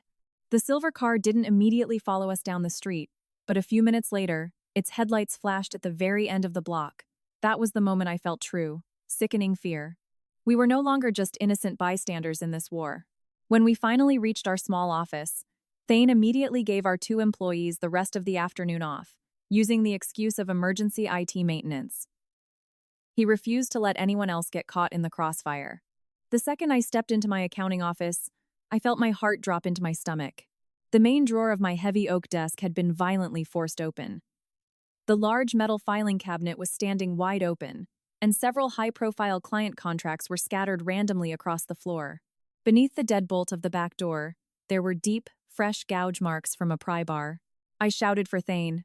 He ran in, took one lightning-fast look around the room, and bolted straight for the security camera DVR box. But all the video data between 11 p.m. and 3 a.m. had been completely wiped clean. It wasn't a power outage or a glitch. Someone had actively logged in using the master administrator credentials. I booted up my desktop computer with shaking hands, only to be greeted by a default factory reset screen. Every single accounting folder, client dossier, tax projection, and internal server backup was entirely gone. I froze. Months of brutal, exhausting labor, all of our pristine, ethical track records had been nuked in a single night as if we had never existed. Thane stood right behind my chair, his voice rasping. Do you have any physical backups, Kala? I forced myself to breathe, yanking open the bottom drawer where I strictly kept the external hard drive locked away, but it was completely empty. The only thing left was a single USB cable dangling uselessly like a cruel, twisted joke. Right at that moment, Thane's cell phone rang. It was Mr. Sterling, an incredibly important client we had just signed a letter of intent with the previous week. Thane put the phone on speaker. Sterling's voice sounded incredibly apologetic, but tight. Thane, I am so incredibly sorry, but I think my board is going to pull the plug on our contract. We just received some highly disturbing information regarding your firm. What kind of information? Thane asked without skipping a beat. There was an awkward silence on the other end before Sterling finally answered. We were tipped off that your firm is currently under active investigation for financial fraud, and that there are serious allegations you've been forging tax documents to secure bids. Look, I don't know what's true and what isn't, but my board of directors absolutely refuses to take on that kind of liability. Hearing that made the blood boil hot in my cheeks. The malicious rumors were hitting the streets way too fast, and with surgical precision. Thane gripped the edge of my desk, but maintained an ironclad, professional tone. I understand completely, Mr. Sterling, but you have been dealing with me for months. You know exactly how I operate. Sterling sighed heavily. I do know. That's exactly why I'm calling you personally before I have my lawyers draft the official termination. But I'm telling you this as a friend. If you have some kind of massive liability dragging you down, fix it. Immediately. Somebody out there is trying to financially assassinate you. When the call disconnected, a suffocating silence flooded the small office. I stared at the ransacked drawers and the blank black screen of my monitor, feeling as though someone had shoved a hand down my throat to choke me out. This wasn't a simple mafia-style threat. This was a methodical, bloodless way to murder a small business. Wipe the data, spread toxic rumors, and spook the clients so that we would collapse under our own weight before we could even defend ourselves. Later that same afternoon, an old college acquaintance of mine who worked as a compliance officer at a major commercial bank called me. We hadn't spoken in years. Her voice was hushed from the very first syllable. Calla, I need you to stay perfectly calm. This morning, someone walked in using a notarized power of attorney to request a full invasive audit of your corporate accounts, as well as your personal checking accounts. I jumped out of my chair. Power of attorney from who? The applicant's name belongs to a boutique wealth management firm, but the request was heavily backed by a senior executive at your husband's old company, she explained rapidly. It flagged our fraud system immediately, so I refused to release any data. But they were asking hyper-specific questions. How much liquid cash do you have left? Do you have outstanding commercial loans? What collateral is holding up your mortgages? And they explicitly asked if there were any massive, unusual deposits made recently. Calla, it looks like someone is actively trying to frame you for a massive financial crime. That last sentence sent an Arctic chill straight down my spine. I relayed everything to Thane. He stood in absolute silence for a minute before speaking. They don't just want to scare us into keeping our mouths shut.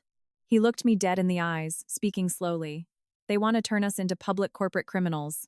That way, if the massive embezzlement scandal actually blows up, the media and the authorities will automatically assume that Times were the ones who destroyed the family empire.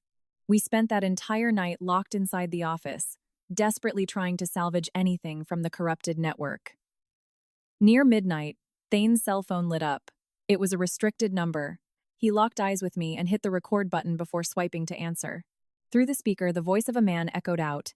He was using a heavy digital scrambler, making his voice sound raspy and robotic. He let out a dark, mocking chuckle. Dead people really should stay buried under the dirt. Digging up corpses never brings any luck to the living.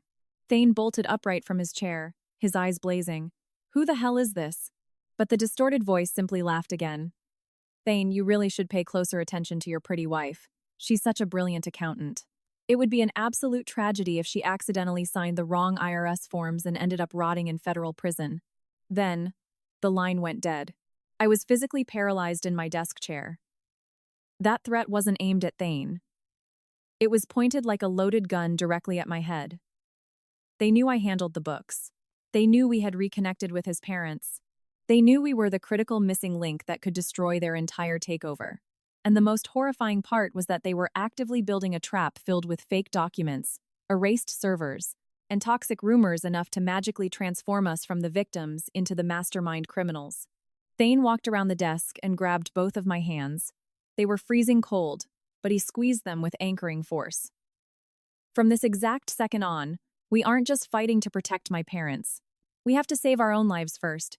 I looked around the destroyed room, stared at the dead monitor, and slowly nodded. I fully understood that this war was no longer confined to the shadowy boardrooms of his parents' empire. It had violently kicked down the front door of our own lives. Following the anonymous phone call that night, neither Thane nor I could sleep a wink. He spent the entire night manually reinforcing every lock in the office, while I sat rigidly in front of the computer whose hard drive had been nuked, desperately running deep recovery software to scrape any residual temp files left in the registry. Strings of corrupted code bounced across the screen in total chaos. Some files would tease me by opening, only to reveal pages of meaningless wingdings.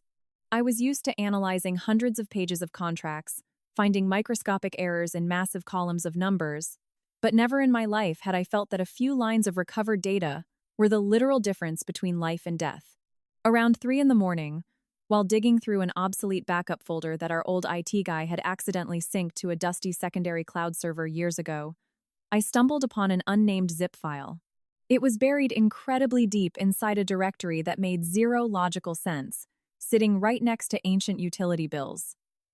The file name was just a string of random numbers indicating a date from almost a decade ago. I was half a second away from skipping past it, but for some inexplicable reason, my gut screamed at me to open it. I unzipped the file.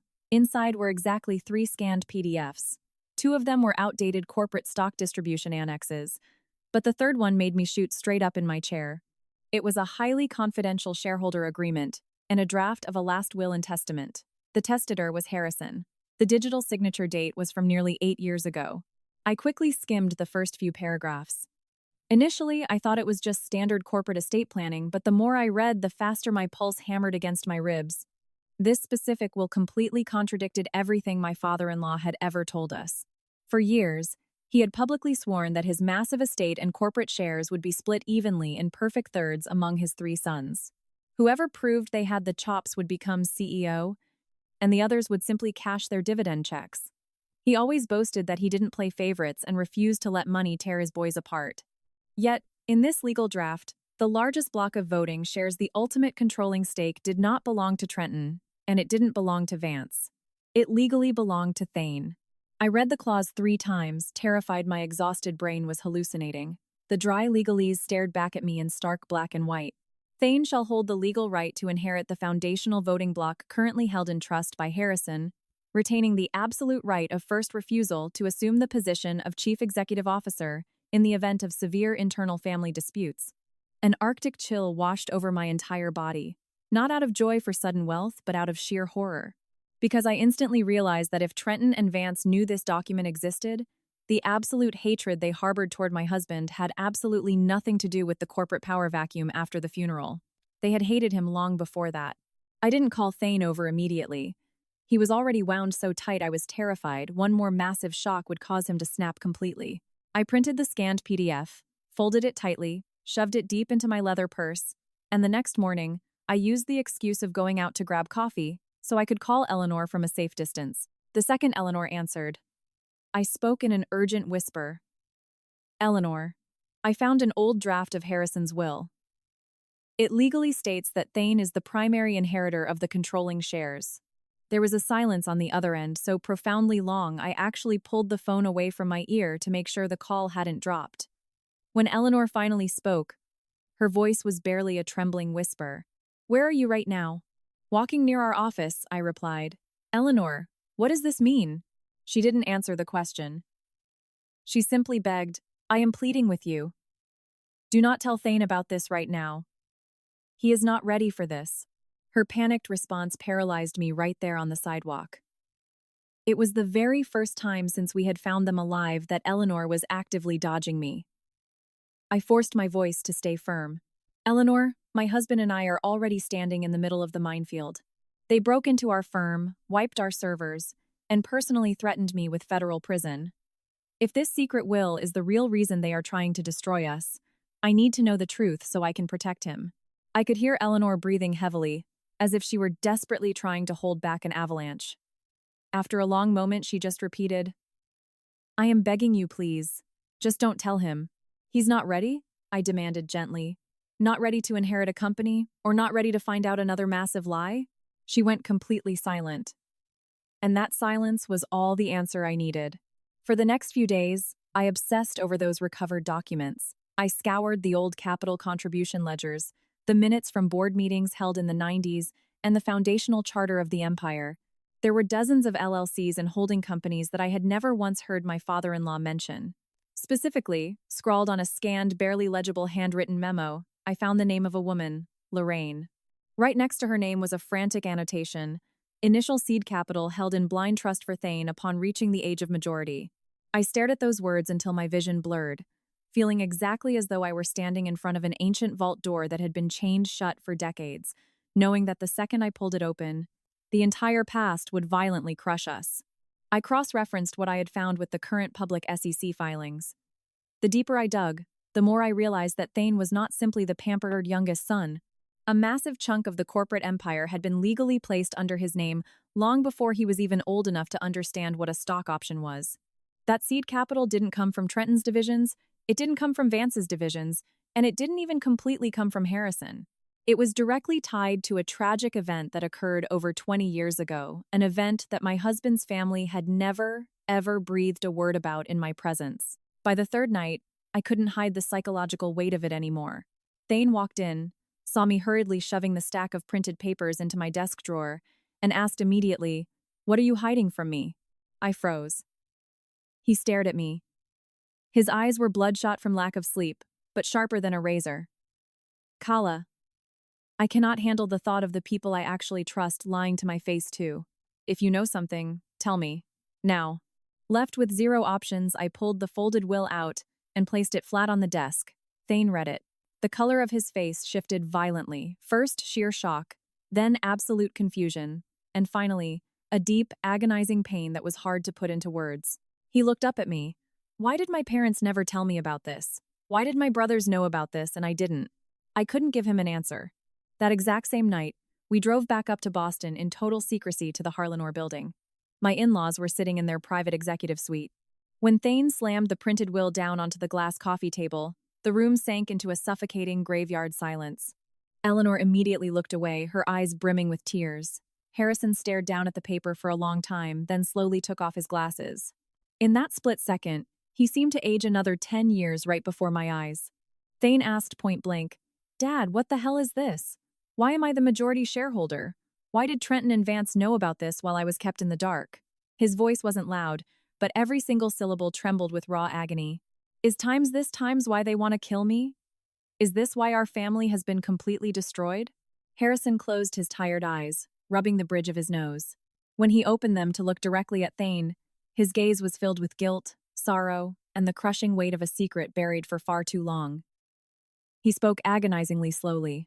"Trenton and Vance don't hate you for absolutely no reason, but it's also not because I ever played favorites."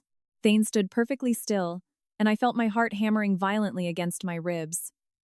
Harrison looked over at Eleanor, as if silently asking for permission one last time. She gave a microscopic nod, silent tears already spilling down her cheeks. My father-in-law turned back to us, his voice grating like sandpaper. "There are things we have kept from you for over 30 years. He paused, letting the heavy silence stretch out, then delivered the final blow, each word crashing down like a wrecking ball. "It is time you knew who you really are." That single sentence left Thane physically paralyzed in the center of the room. Know who he really was? Was everything he believed for 30 years? Thane, the beloved youngest son of a wealthy corporate dynasty, was it all just a cover for a darker truth? I looked at my husband. His lips parted several times, but his vocal cords completely failed him. This man, who had shown incredible fortitude through corporate sabotage and death threats, now looked like a terrified little boy whose entire foundation had just been kicked out from under him. Harrison didn't speak right away. He walked over to the biometric safe bolted into the corner of the room, punched in the code, and pulled out an ancient, brittle cardboard folder sealed inside a humidity-proof bag. Written across the front in faded black marker was, "Incident File 1994. Just seeing that date made my stomach drop. Eleanor sat heavily on the sofa, clutching both hands over her chest, as if she were trying to physically hold back a chronic, agonizing pain she had suffered from for decades. Harrison placed the file on the glass table and slowly peeled back the protective plastic.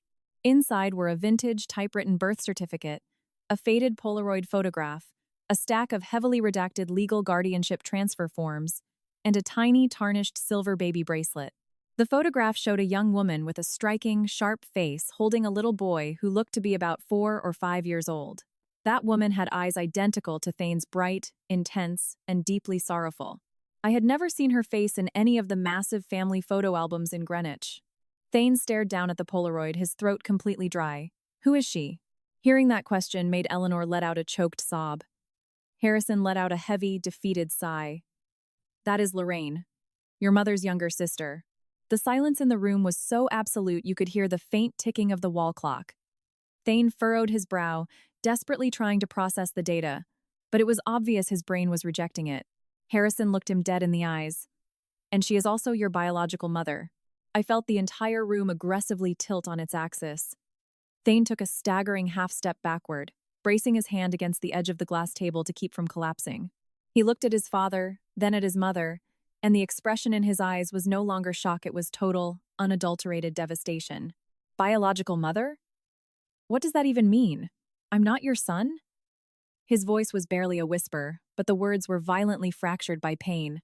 Eleanor stood up and rushed toward him, crying uncontrollably. Thane, please forgive me. I didn't give birth to you, but I raised you from the day you turned 5. I never ever looked at you as an adopted child. There hasn't been a single day in 30 years where I didn't feel like you were my own flesh and blood. Thane stared at her with bloodshot eyes. He didn't smack her hand away, but he didn't lean into the hug either. That cavernous, silent rejection physically hurt to watch. Harrison continued the brutal explanation. Back in the early 90s, Lorraine was a brilliant, reclusive financial savant. She absolutely despised the public spotlight, but she had a terrifyingly sharp mind for market analytics and venture capital. When Harrison first tried to launch the family business, the banks laughed him out of the room. The only person who provided the critical seed capital, the one who literally mortgaged her own properties to save the company from bankruptcy in its darkest hour, was Lorraine. Because of that, in the original, heavily guarded corporate charter, an enormous percentage of the voting shares legally belonged to her. But for security and liability reasons, she refused to let her name be listed publicly on the board. Hearing that, the puzzle pieces slammed together in my brain. I finally understood why that ancient memo read Time's initial seed capital held in blind trust for Thane. It wasn't a case of Harrison spoiling his youngest kid. It was the massive equity that Thane's actual Time's mother had secured for her only child. Eleanor, struggling to breathe through her tears, explained. Your mother hated the corporate war zone. She only told me one thing. If anything ever happens to me, lock my equity into a trust for the boy. Do not let him grow up with nothing. And then, tragedy struck. A massive, suspicious chemical fire at a logistics warehouse claimed Lorraine's life. Harrison explained that when they received the call from the coroner, the entire family was utterly destroyed. But that warehouse wasn't just storing inventory. It was holding boxes of physical evidence linked to a massive corporate embezzlement ring that Lorraine had accidentally uncovered. Days before her death, she had frantically told her sister she was being followed by unmarked cars. A few days later, she burned to death. And that exact same night, Thane's biological father vanished off the face of the earth without leaving a single trace. Thane snapped his head up. My biological father? Is he still alive? Harrison stayed quiet for a few seconds, then slowly shook his head. I don't know. When he vanished, some detectives claimed he took a payout and ran. Others suspected the mob silenced him to tie up loose ends. We paid private investigators for almost a decade trying to hunt him down, but we never found a single shred of evidence. Eleanor added, her voice violently shaking. You were just a little boy, and we started noticing strange men parked outside your kindergarten. We were terrified that if the cartel realized who you were, the exact same monsters who murdered Lorraine would come to finish the job and kill you too. That's why we took you in and raised you as our own. We forged all the legal paperwork to hide your identity. We buried everything related to Lorraine. She wept until her shoulders shook uncontrollably. I honestly believed that if we just kept the secret, you would grow up safe and happy. I never, in my wildest nightmares, imagined that this exact same secret would become the gasoline that burned the love between you and your brothers to ash. Thane stood entirely motionless for a very long time. I knew exactly how violent the hurricane inside his head was right now. The mother he had mourned and wept for over the last 6 months turned out not to be the woman who gave birth to him, but the fierce love she had given him was undeniably real. And the biological mother he couldn't even remember was the brilliant ghost who had secured his entire financial future from beyond the grave. Meanwhile, the 2 brothers he had constantly put up with, the ones he had sworn never to fight with, wanted him dead over a corporate throne he didn't even know he owned. Harrison pulled out another document, the minutes from a highly classified executive board meeting held years ago. He explained that Trenton and Vance discovered the truth purely by accident shortly before the SUV crash, when they hired a rogue forensic accountant to map out the corporate equity in preparation for a hostile takeover. Initially, they just saw that Thane possessed the ultimate veto power over the controlling shares. But then, Vance managed to illegally crack the trust records, traced the name Lorraine, and realized that Thane wasn't even the biological son of the people sitting at the head of the table. From that second on, petty sibling jealousy mutated into a psychotic, visceral hatred. Harrison closed his eyes, vividly recalling the night Vance stood in that very office, his eyes completely bloodshot, screaming at them. Wasn't it enough that you fed the bastard for 30 years? Now you want to hand him the keys to the entire kingdom? We are your actual blood. He is just some stray dog you picked up off the street. Trenton had also slammed his fists on the desk, violently accusing his parents of treating their own biological sons like peasants while treating an outsider like a king. Even though Harrison tried to explain that those shares legally belonged to Lorraine and she had rightfully willed them to her son, the brothers refused to listen. In their corrupted minds, it was nothing but a massive, humiliating betrayal. Eleanor cried until she could barely stand. If they had just listened to reason back then, things never would have escalated to murder. But when pure greed blinds a man, even the strongest blood ties turn into poison. She looked at Thane, her voice shattering. Please, please, forgive me for hiding this from you. I truly believed I was protecting you. I never realized I was just handing your brothers the perfect excuse to hate us all. Thane looked down at the sprawling mess of legal files, and then picked up the faded Polaroid of the woman named Lorraine. He slowly raised his hand and gently traced the yellowed edge of the photograph. A single tear broke free, rolled down his cheek, and splashed onto the back of his own hand. After a heavy, agonizing silence, he finally spoke, his voice completely hollowed out. If I had known that the truth would physically destroy this family, I would have preferred to live a lie until the day I died. Nobody answered him, because every single person in that room understood a brutal reality. Some truths do not bring salvation. They simply rip the bandage off a fake, peaceful life to expose a festering, infected wound that has been rotting in the dark for decades. That night, none of us slept a wink.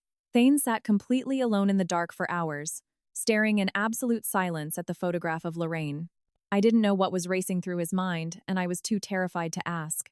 There are certain types of trauma that cannot be fixed with a hug and a few words of comfort, especially not when a man just discovered that his entire identity and the murderous rage of his siblings were built entirely on a secret buried under a mountain of lies. I just sat quietly in the corner of the room, needing him to know that even though his past had been violently ripped to shreds, he was not going to face the future alone. But before our shattered family even had a second to breathe, the very next morning, a nuclear bomb dropped via text message from New York. A fiercely loyal middle management employee sent my father-in-law a screenshot of a highly classified internal corporate memo. Trenton and Vance had just triggered an emergency shareholder assembly scheduled for the following afternoon. The official legal justification was to resolve a catastrophic liquidity crisis and the imminent threat of Chapter 11 bankruptcy.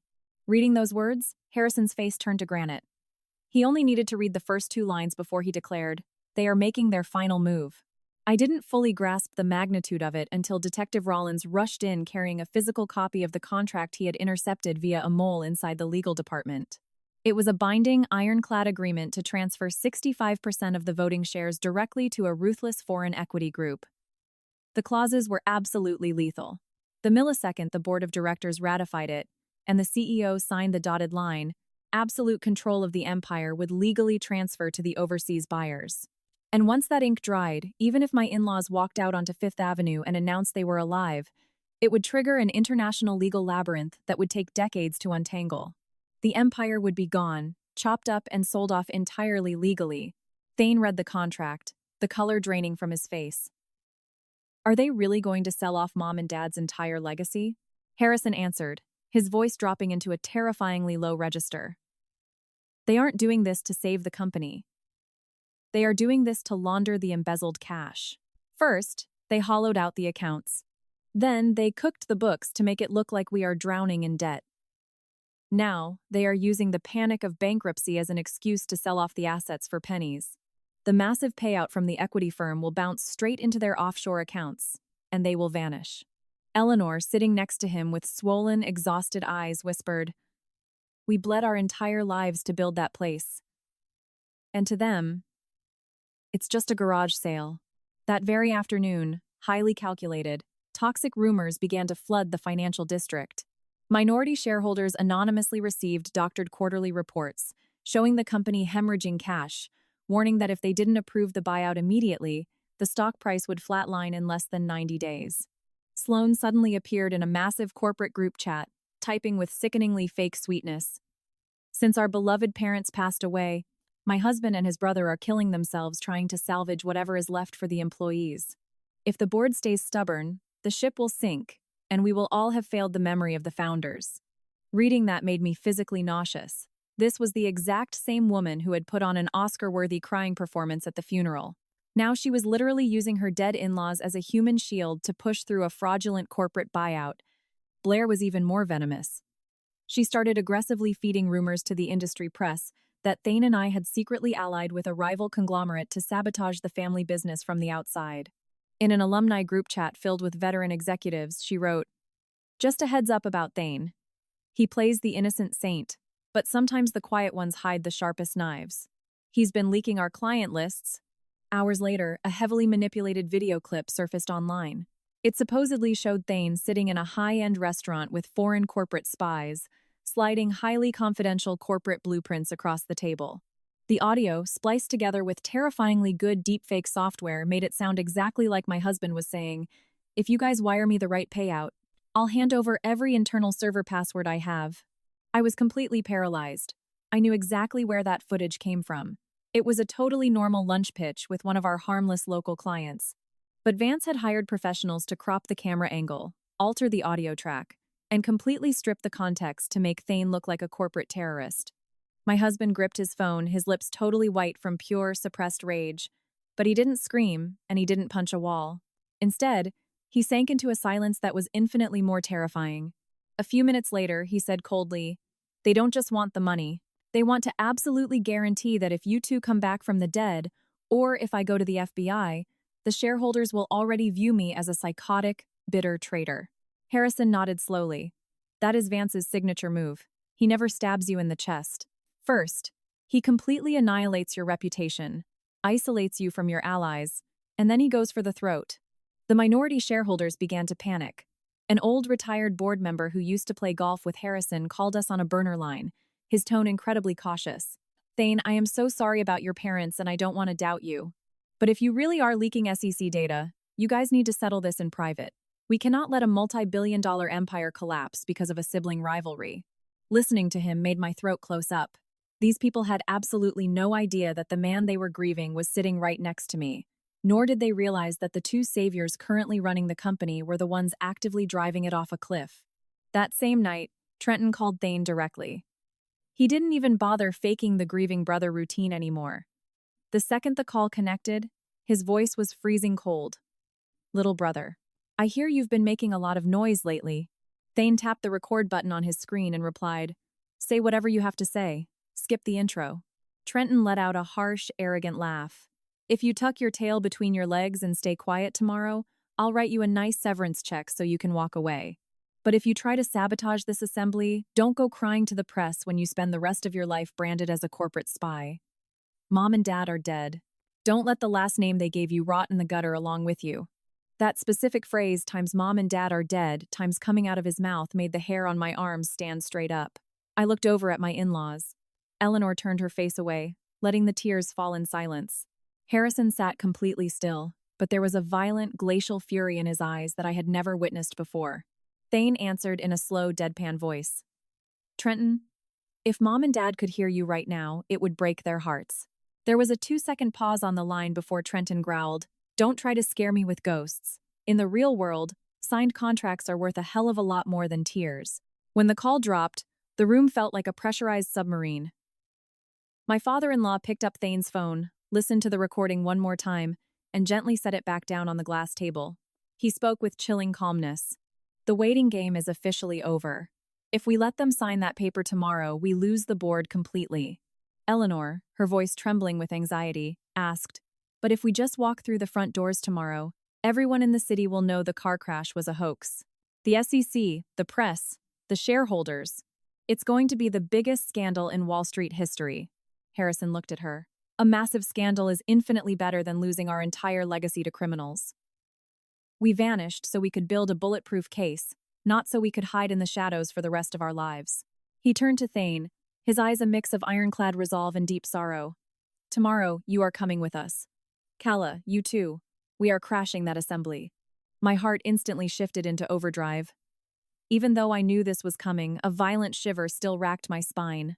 Walking back into the corporate headquarters when the entire world firmly believed my in-laws were ashes in an urn standing face to face with Trenton, Vance, Sloan, Blair, and a room full of Wall Street elites who had been poisoned by their lies.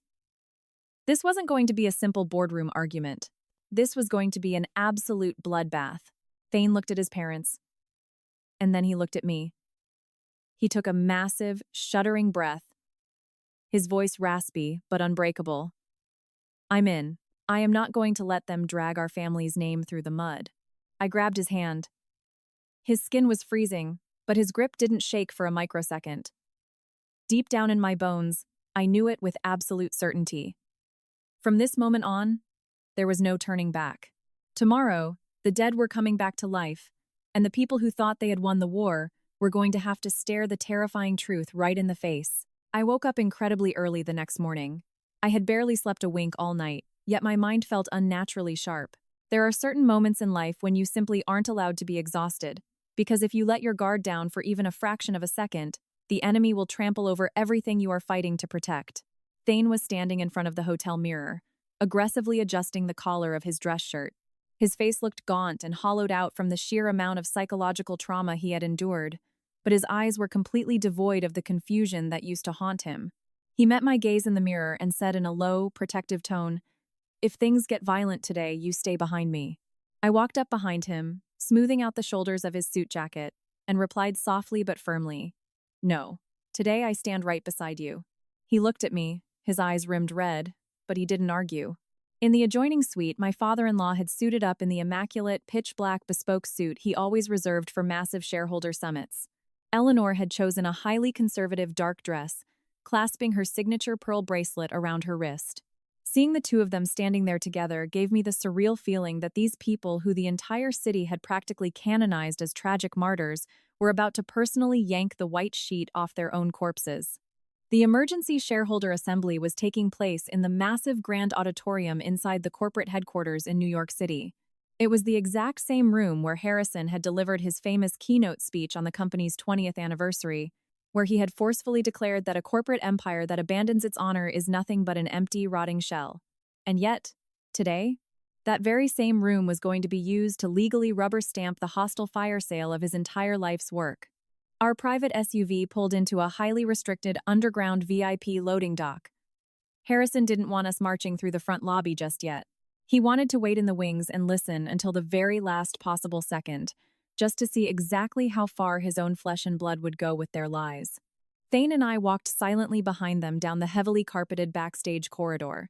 Through the cracked service doors, I could see the massive auditorium packed to the brim with Wall Street sharks, minority shareholders, senior VP executives, legal counsel, and the cold-faced representatives of the foreign equity firm. Everyone was dressed in thousands of dollars worth of tailored wool and silk. On the brightly lit stage, Trenton stood behind the acrylic podium, looking like the undisputed king of New York. His hair was slicked back, his designer suit flawless. To the untrained eye, absolutely no one would guess that he was about to sign a document that would liquidate his family's legacy to a bunch of overseas vultures.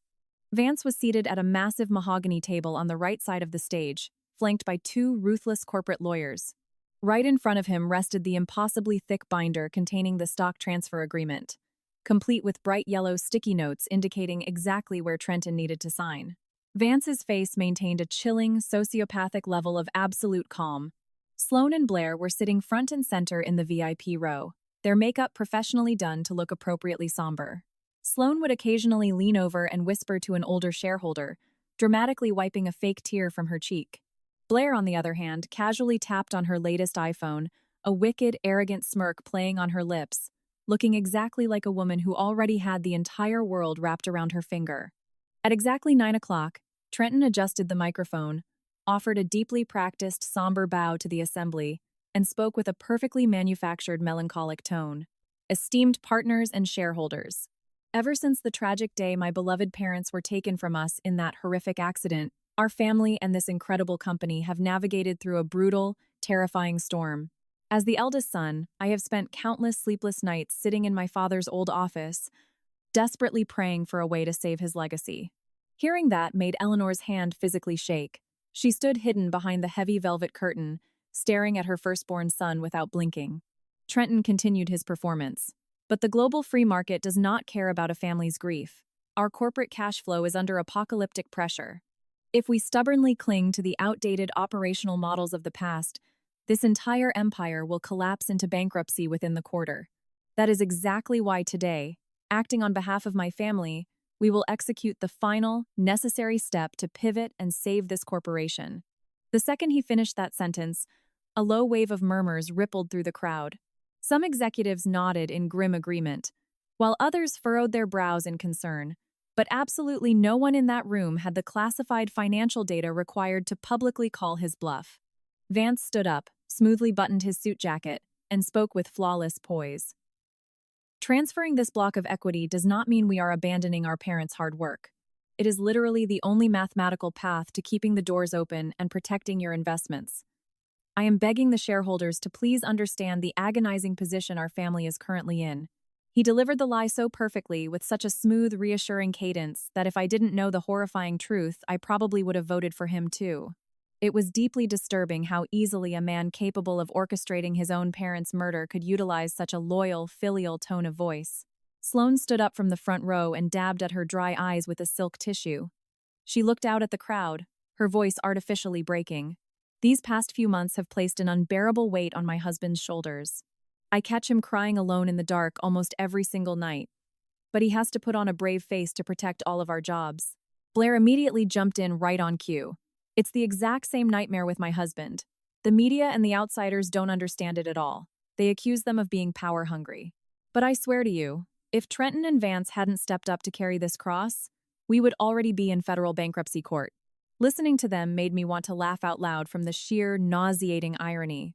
These exact same people, who had meticulously orchestrated a fake funeral and used massive portraits of my in-laws to garner public sympathy, were now crying literal crocodile tears to mask a multi-million-dollar heist.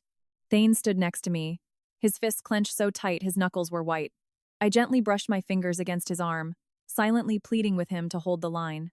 Harrison stood as still as a marble statue, but his gaze was so violently cold it made the air around him feel freezing. On the stage, the lead corporate attorney began aggressively speed-reading the primary transfer clauses. Vance nodded his head in agreement every few seconds. Trenton picked up a heavy, gold-plated Mont Blanc pen. When the lawyer finally asked the CEO to execute the signatures, the massive auditorium fell into a dead, electric silence.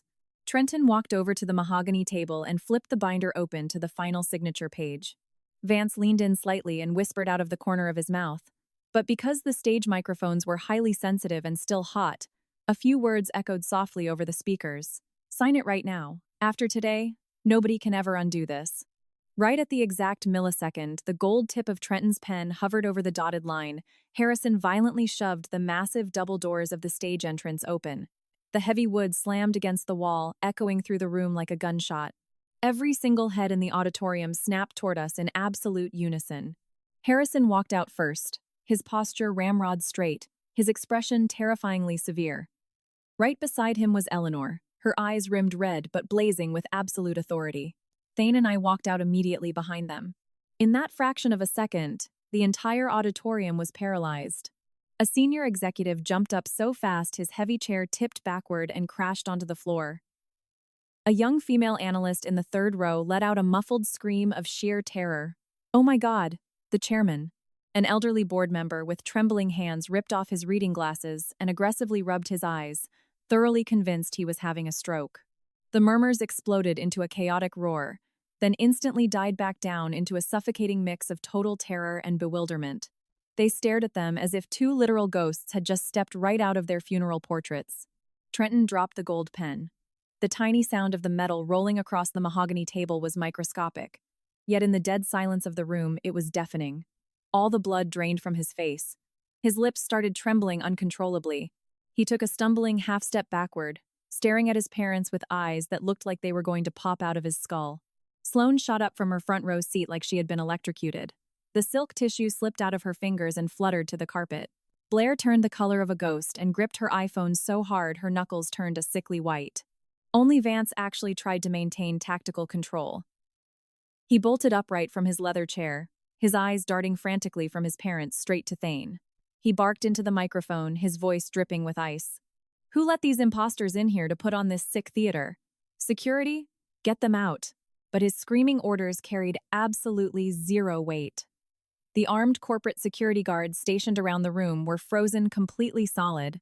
Not a single man dared to take a step toward the legendary founders of the empire. Harrison slowly walked up to the center of the stage. Every single step he took seemed to physically crush the mountain of lies they had built. He stared dead at Trenton, and then at Vance. His voice didn't need to shout to boom through the room. Thank God the dead arrived right on schedule. Otherwise, you two would have successfully fenced this company to the highest bidder. Eleanor marched straight toward the signature table. She signaled to Thane, who unzipped a dark leather briefcase. He pulled out the official state death certificates and the glossy memorial mass programs. Eleanor slammed them down with violent force directly on top of the billion-dollar transfer contract, right in front of her two eldest sons. The crowd gasped audibly at the sight of the legal documents, stamped with heavy black crosses, completely burying the buyout agreement. Eleanor glared at Trenton, and then at Vance. A single tear tracked down her face, but her voice was made of liquid nitrogen. You spent 6 months lighting candles and burning incense for us. Did you feel even a single ounce of remorse? Her question hit the auditorium like a bucket of ice water. No one dared to even breathe heavily. The fake death certificate sitting right on top of a fraudulent corporate buyout was a visual so deeply ironic it was physically sickening. For half a year, in the eyes of Wall Street, Harrison and Eleanor had been legally dead. And now, they were standing right here, catching two of their sons red-handed in front of the entire financial world. Vance was the first one to snap out of the psychological shock. He froze for a few seconds, but his sociopathic brain instantly rebooted. He scanned the massive crowd and shouted into the mic, "Nobody panic. This is a highly irregular stunt. The deaths of my parents were legally confirmed by the state police and the medical examiner. Nobody knows where these two actors have been for the last 6 months, who they've been meeting with, or who is paying them. It is highly probable they are being manipulated by hostile third parties to crash this stock price." He spoke with terrifying speed. Every word felt like a preloaded defense mechanism he had rehearsed 1,000 times in his head. Hearing his brother, Trenton seemed to finally snap out of his stupor. He pointed a trembling finger at his parents, his face violently twisted by a mix of sheer terror and desperate rage. "He's right. My parents are legally deceased. We have the death certificates, the funeral records, the police reports. You can't just spawn out of thin air and try to nuke a legally binding corporate merger with a single sentence. From a strictly legal standpoint, absolute corporate authority rests with the acting board of directors." That desperate legal argument caused the murmurs in the crowd to spike again. Some executives were completely scandalized by their sheer sociopathic audacity.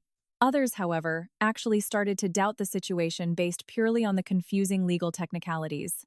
But Harrison didn't lose his temper. He simply stared at Trenton for a very long time, his eyes radiating a mixture of profound disappointment and utter disgust. Then he raised his hand and gave a sharp hand signal to the AV technicians in the back booth. A terrified IT guy scrambled to hit a button. The massive projector screen went black for a second, then flared back to life. It no longer displayed the bullet points of the brilliant corporate merger. Instead, it showed a massive, highly complex forensic flowchart tracing millions of dollars bouncing from Harlanor Enterprises straight into a maze of offshore shell companies. Harrison grabbed the microphone. His tone was heavy, authoritative, and utterly lethal. "These are the heavily encrypted wire transfer logs from the last 8 months. The parent company wired millions for raw materials to 3 domestic vendors. Those vendors immediately bounced the funds into 2 untraceable shell LLCs in the Caymans. And the ultimate beneficiary behind this massive multi-million-dollar laundering ring is Vance." Vance's full legal name flashed onto the massive screen, right alongside his encrypted offshore routing numbers, IP login logs, timestamps, and SWIFT transfer receipts. The entire auditorium erupted into total chaos. Vance's face turned a sickening shade of gray. "Those spreadsheets are totally fabricated. Any amateur hacker can fake a wire transfer log." Harrison didn't even dignify that with a response. He simply flicked his finger at the IT booth to advance the slide. One by one, the screen displayed massively inflated invoices, phantom consulting contracts, forged compliance signatures, and high-res surveillance photos of Vance sitting in dark bars with known corporate fixers. Following that was a massive spreadsheet listing every single veteran employee who had been unlawfully purged from the company. Then came the audio files. Hidden recordings of blatant corporate blackmail blared through the massive speakers. A woman's voice echoed with crystal clarity. If they sign the NDA and resign quietly, toss them 3-month severance. If anybody plays hardball, fabricate a severe HR violation and fire them for cause. I instantly recognized that voice. It was Blair. She was sitting dead center in the front row, looking whiter than a sheet of printer paper. Sloane had completely lost her elegant composure as well. She kept staring wildly at Trenton, desperately demanding to know how their foolproof heist had turned into a public execution. But the massive projector screen wasn't done showing the truth. The final piece of evidence from the first data dump was an audio file. The playback was slightly fuzzy, crackling with static, but the voice speaking was undeniably Vance's. If the SUV goes off the cliff, everything stays clean. The public always feels sorry for dead billionaires. Nobody is ever going to suspect the grieving sons carrying the casket at the funeral. The auditorium practically exploded. Men in suits jumped out of their chairs. Women covered their mouths in absolute, sickening horror. Board members stared at each other in utter disbelief. I felt the hairs on my arms stand straight up. Even though I already knew exactly how psychotic Vance was, hearing him casually discuss the premeditated murder of his own parents over stadium speakers in front of hundreds of people was chilling to the bone. Eleanor swayed and nearly collapsed backward. Thane caught her instantly, holding her steady. Harrison stood like a brick wall, but his eyes were drilling into his middle son like laser beams. Trenton violently spun around to face his brother. His face no longer showed any arrogance or anger toward his parents. It was pure, unfiltered panic. He hissed, aggressively stabbing his finger at Vance's chest. You told me you were just going to force them out of the boardroom. You told me you just wanted to pressure them to retire. Were you seriously trying to assassinate them? That screaming question was, for all legal intents and purposes, a massive public confession of conspiracy. The room devolved into a total riot. Trenton instantly realized he had just incriminated himself, but the damage was irreversible. Vance dropped his calm, polite mask entirely. His face twisted into a terrifyingly dark scowl, and his eyes looked as lethal as a cornered rattlesnake. He slowly turned to his older brother and smiled with pure, venomous disdain. Oh, so your hands are spotless, big brother? Was the cash just going to magically teleport into our accounts without your executive signature? When you parked your ass in the chairman's chair, when you happily cashed your multi-million-dollar cut, when you let your pretty little wife extort the minority board members, did you ever once stop to ask where the hell the money was coming from? Trenton was left completely speechless. Cold sweat poured down his forehead.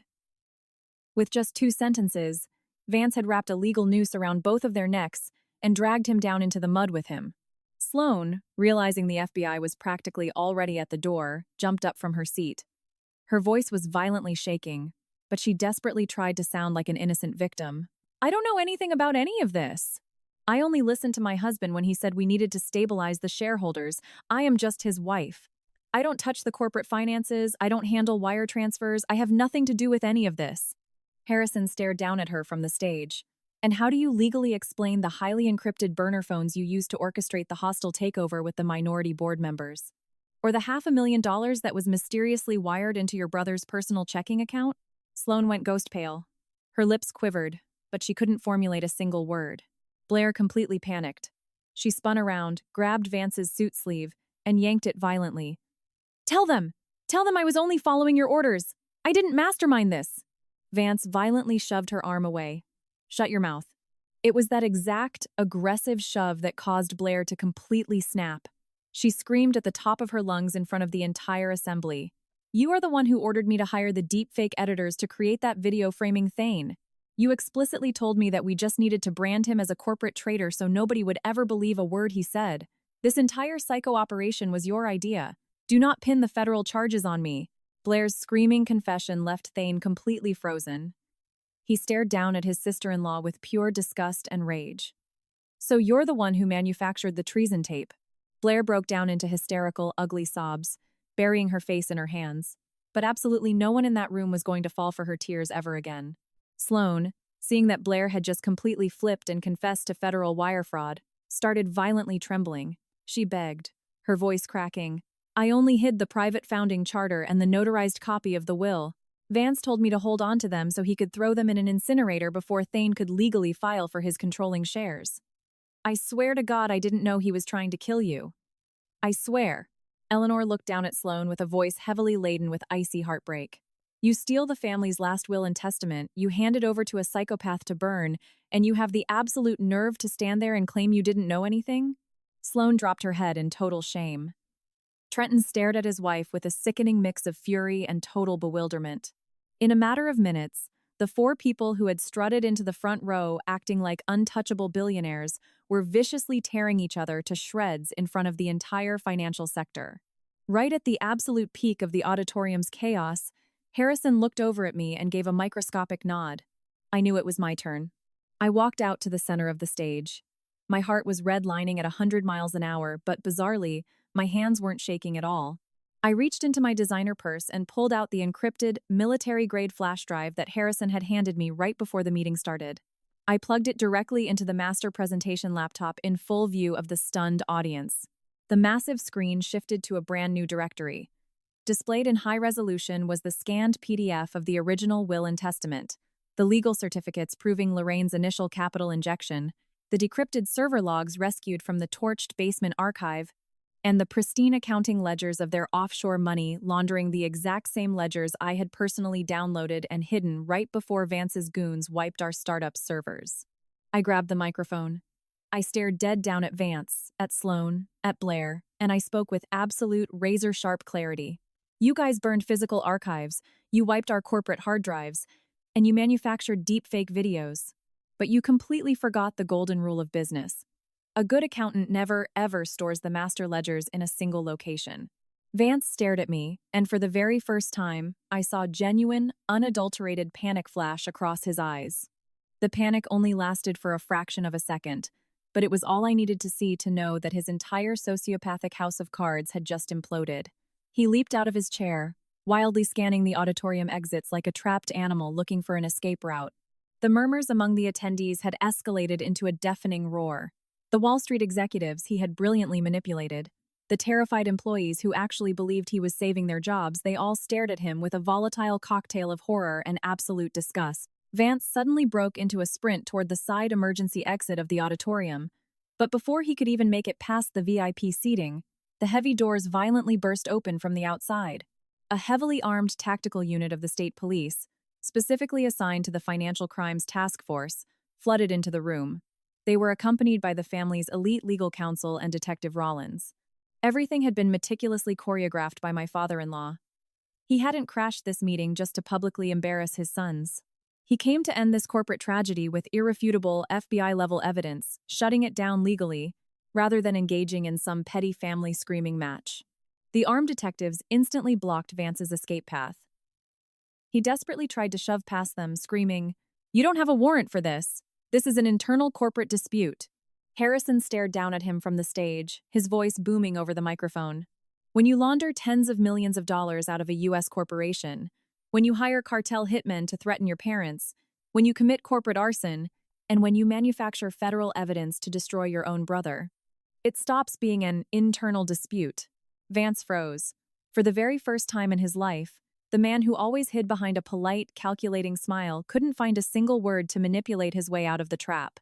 Trenton, meanwhile, collapsed back into his leather chair like a puppet with its strings cut.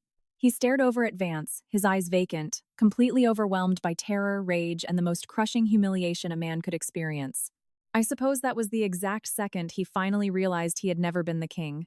He genuinely believed he was the brilliant firstborn, the rightful heir to the throne, when in reality, his own flesh and blood had played him like a cheap fiddle, feeding his massive ego just to turn him into the ultimate legal scapegoat. He buried his face in his hands, muttering over and over, "I just wanted to be the CEO. I never wanted it to go this far." Nobody offered him a shred of pity. Sometimes, catastrophic evil starts with just a tiny drop of greed and a little bit of jealousy. But if you let it fester, it eventually drags you down into a darkness so pitch black you don't even recognize your own reflection in the mirror. Looking at Trenton, I didn't feel any sense of triumphant satisfaction. I only felt an overwhelming, crushing sadness. A family that used to sit around a massive dining table on Sundays, laughing and calling each other brothers, was now standing on opposite sides of a federal racketeering indictment. Sloane and Blair had completely lost any remaining shred of their Hampton sophistication. Sloane sprinted over to the edge of the stage, sobbing hysterically up at Eleanor. "Mom, please. I made a massive mistake. But please think of your grandchildren." They're so little, you can't let them grow up with their parents in federal prison. Blair also broke down into violent, hyperventilating sobs. I only did what my husband forced me to do. I know I'm greedy and stupid, but I never knew it was going to end like this. Mom, I am begging you. Save us. Just give us one more chance. Eleanor stared down at them in total silence, her face deeply lined with sheer exhaustion. Her eyes were still red, but there was absolutely no weakness left in her posture. She spoke slowly and deliberately. When you were whispering in your husband's ears, actively encouraging them to slaughter us, did either of you, for a single second, ever think about our family? That single devastating question slammed their mouths shut. Eleanor didn't scream at them, and she didn't curse them out. I guess the absolute worst pain a mother can experience isn't watching her children fall from grace. It is the horrifying realization that she spent decades loving people who were completely capable of butchering their own family without a second thought. Right there, in the middle of the chaotic assembly, the hostile takeover contract for the 65% equity was officially legally voided by the remaining uncorrupted board of directors. The suited representatives from the foreign equity firm quietly packed up their expensive briefcases and slinked out the back door. Nobody ever breathed another word about saving the company again. The major institutional shareholders voted unanimously to immediately reinstate Harrison as the active chairman of the board. At first, there was a hesitant, scattered applause, which quickly rippled out into a deafening standing ovation across the entire auditorium. But my father-in-law didn't smile. He offered a slight, heavy nod, looking far more like a man carrying a massive, blood-stained cross than a victorious billionaire.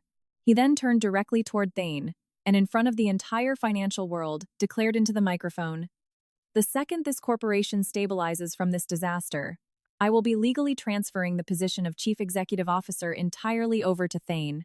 Once again, the massive room fell dead silent. I felt my husband's hand tighten its grip on mine. Thane looked at his father, then out at the veteran employees in the crowd, the stunned shareholders, and all the people who had just witnessed the total annihilation of his family. He didn't accept the crown immediately.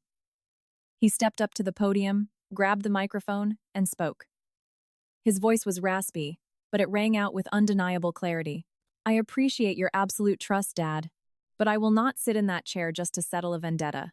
I will only accept the title if I can guarantee that this empire goes back to being honest and represents the exact ethical values that you and Mom always fought for." That statement wasn't some aggressive alpha male power play, but it made my eyes well up with hot tears. After surviving a literal nightmare, Thane was still the exact same man I married. He had zero desire to use power to crush people beneath his boots, even after being violently shoved into the darkest abyss of trauma. Standing right beside him, I glanced at the massive projector screen, which was still displaying the brutal financial evidence. For the last 6 months, we genuinely believed we had lost our parents, our family, and the only safe harbor we had in life. Then, when we finally uncovered the horrifying truth, it wasn't a fairy tale reunion. It dragged out a completely different set of massive bleeding wounds. But at the end of the day, those 6 months of agony were not in vain. They helped us see clearly who truly loved us, and who was only standing by our side for their own selfish interests. After the assembly, my in-laws decided to make Thane's true origins public, to the exact extent that the legal, corporate filings and trust documents required. Harrison stated that this truth had been buried in the dark for far too long, and that it now needed to be placed in its rightful, honorable place. Thane didn't say much about it. He simply held the faded Polaroid photograph of his biological mother, Lorraine, between his hands. Eleanor stepped up right beside him and whispered softly, "Now you have another mother to remember and honor. You haven't lost the one who raised you." This time, Thane turned around and hugged her with all of his strength. When we finally walked out of the corporate auditorium, the sun was already beginning to set over New York City. The late afternoon light fell across the sleek glass facade of the building. It wasn't a blinding, harsh light, but rather soft and incredibly warm. I looked at Thane walking shoulder to shoulder with his parents, and I felt my heart finally, truly find peace. Our family had lost its innocence. We would never again trust as blindly as we once did. But in exchange, we preserved justice, we held on to genuine familial love, and we earned the absolute right to rebuild our lives from the ashes and rubble. Perhaps, over the course of a lifetime, true peace isn't found in never having to endure a violent storm, but rather in having the sheer courage to keep walking forward afterward, right alongside the people who truly belong to you.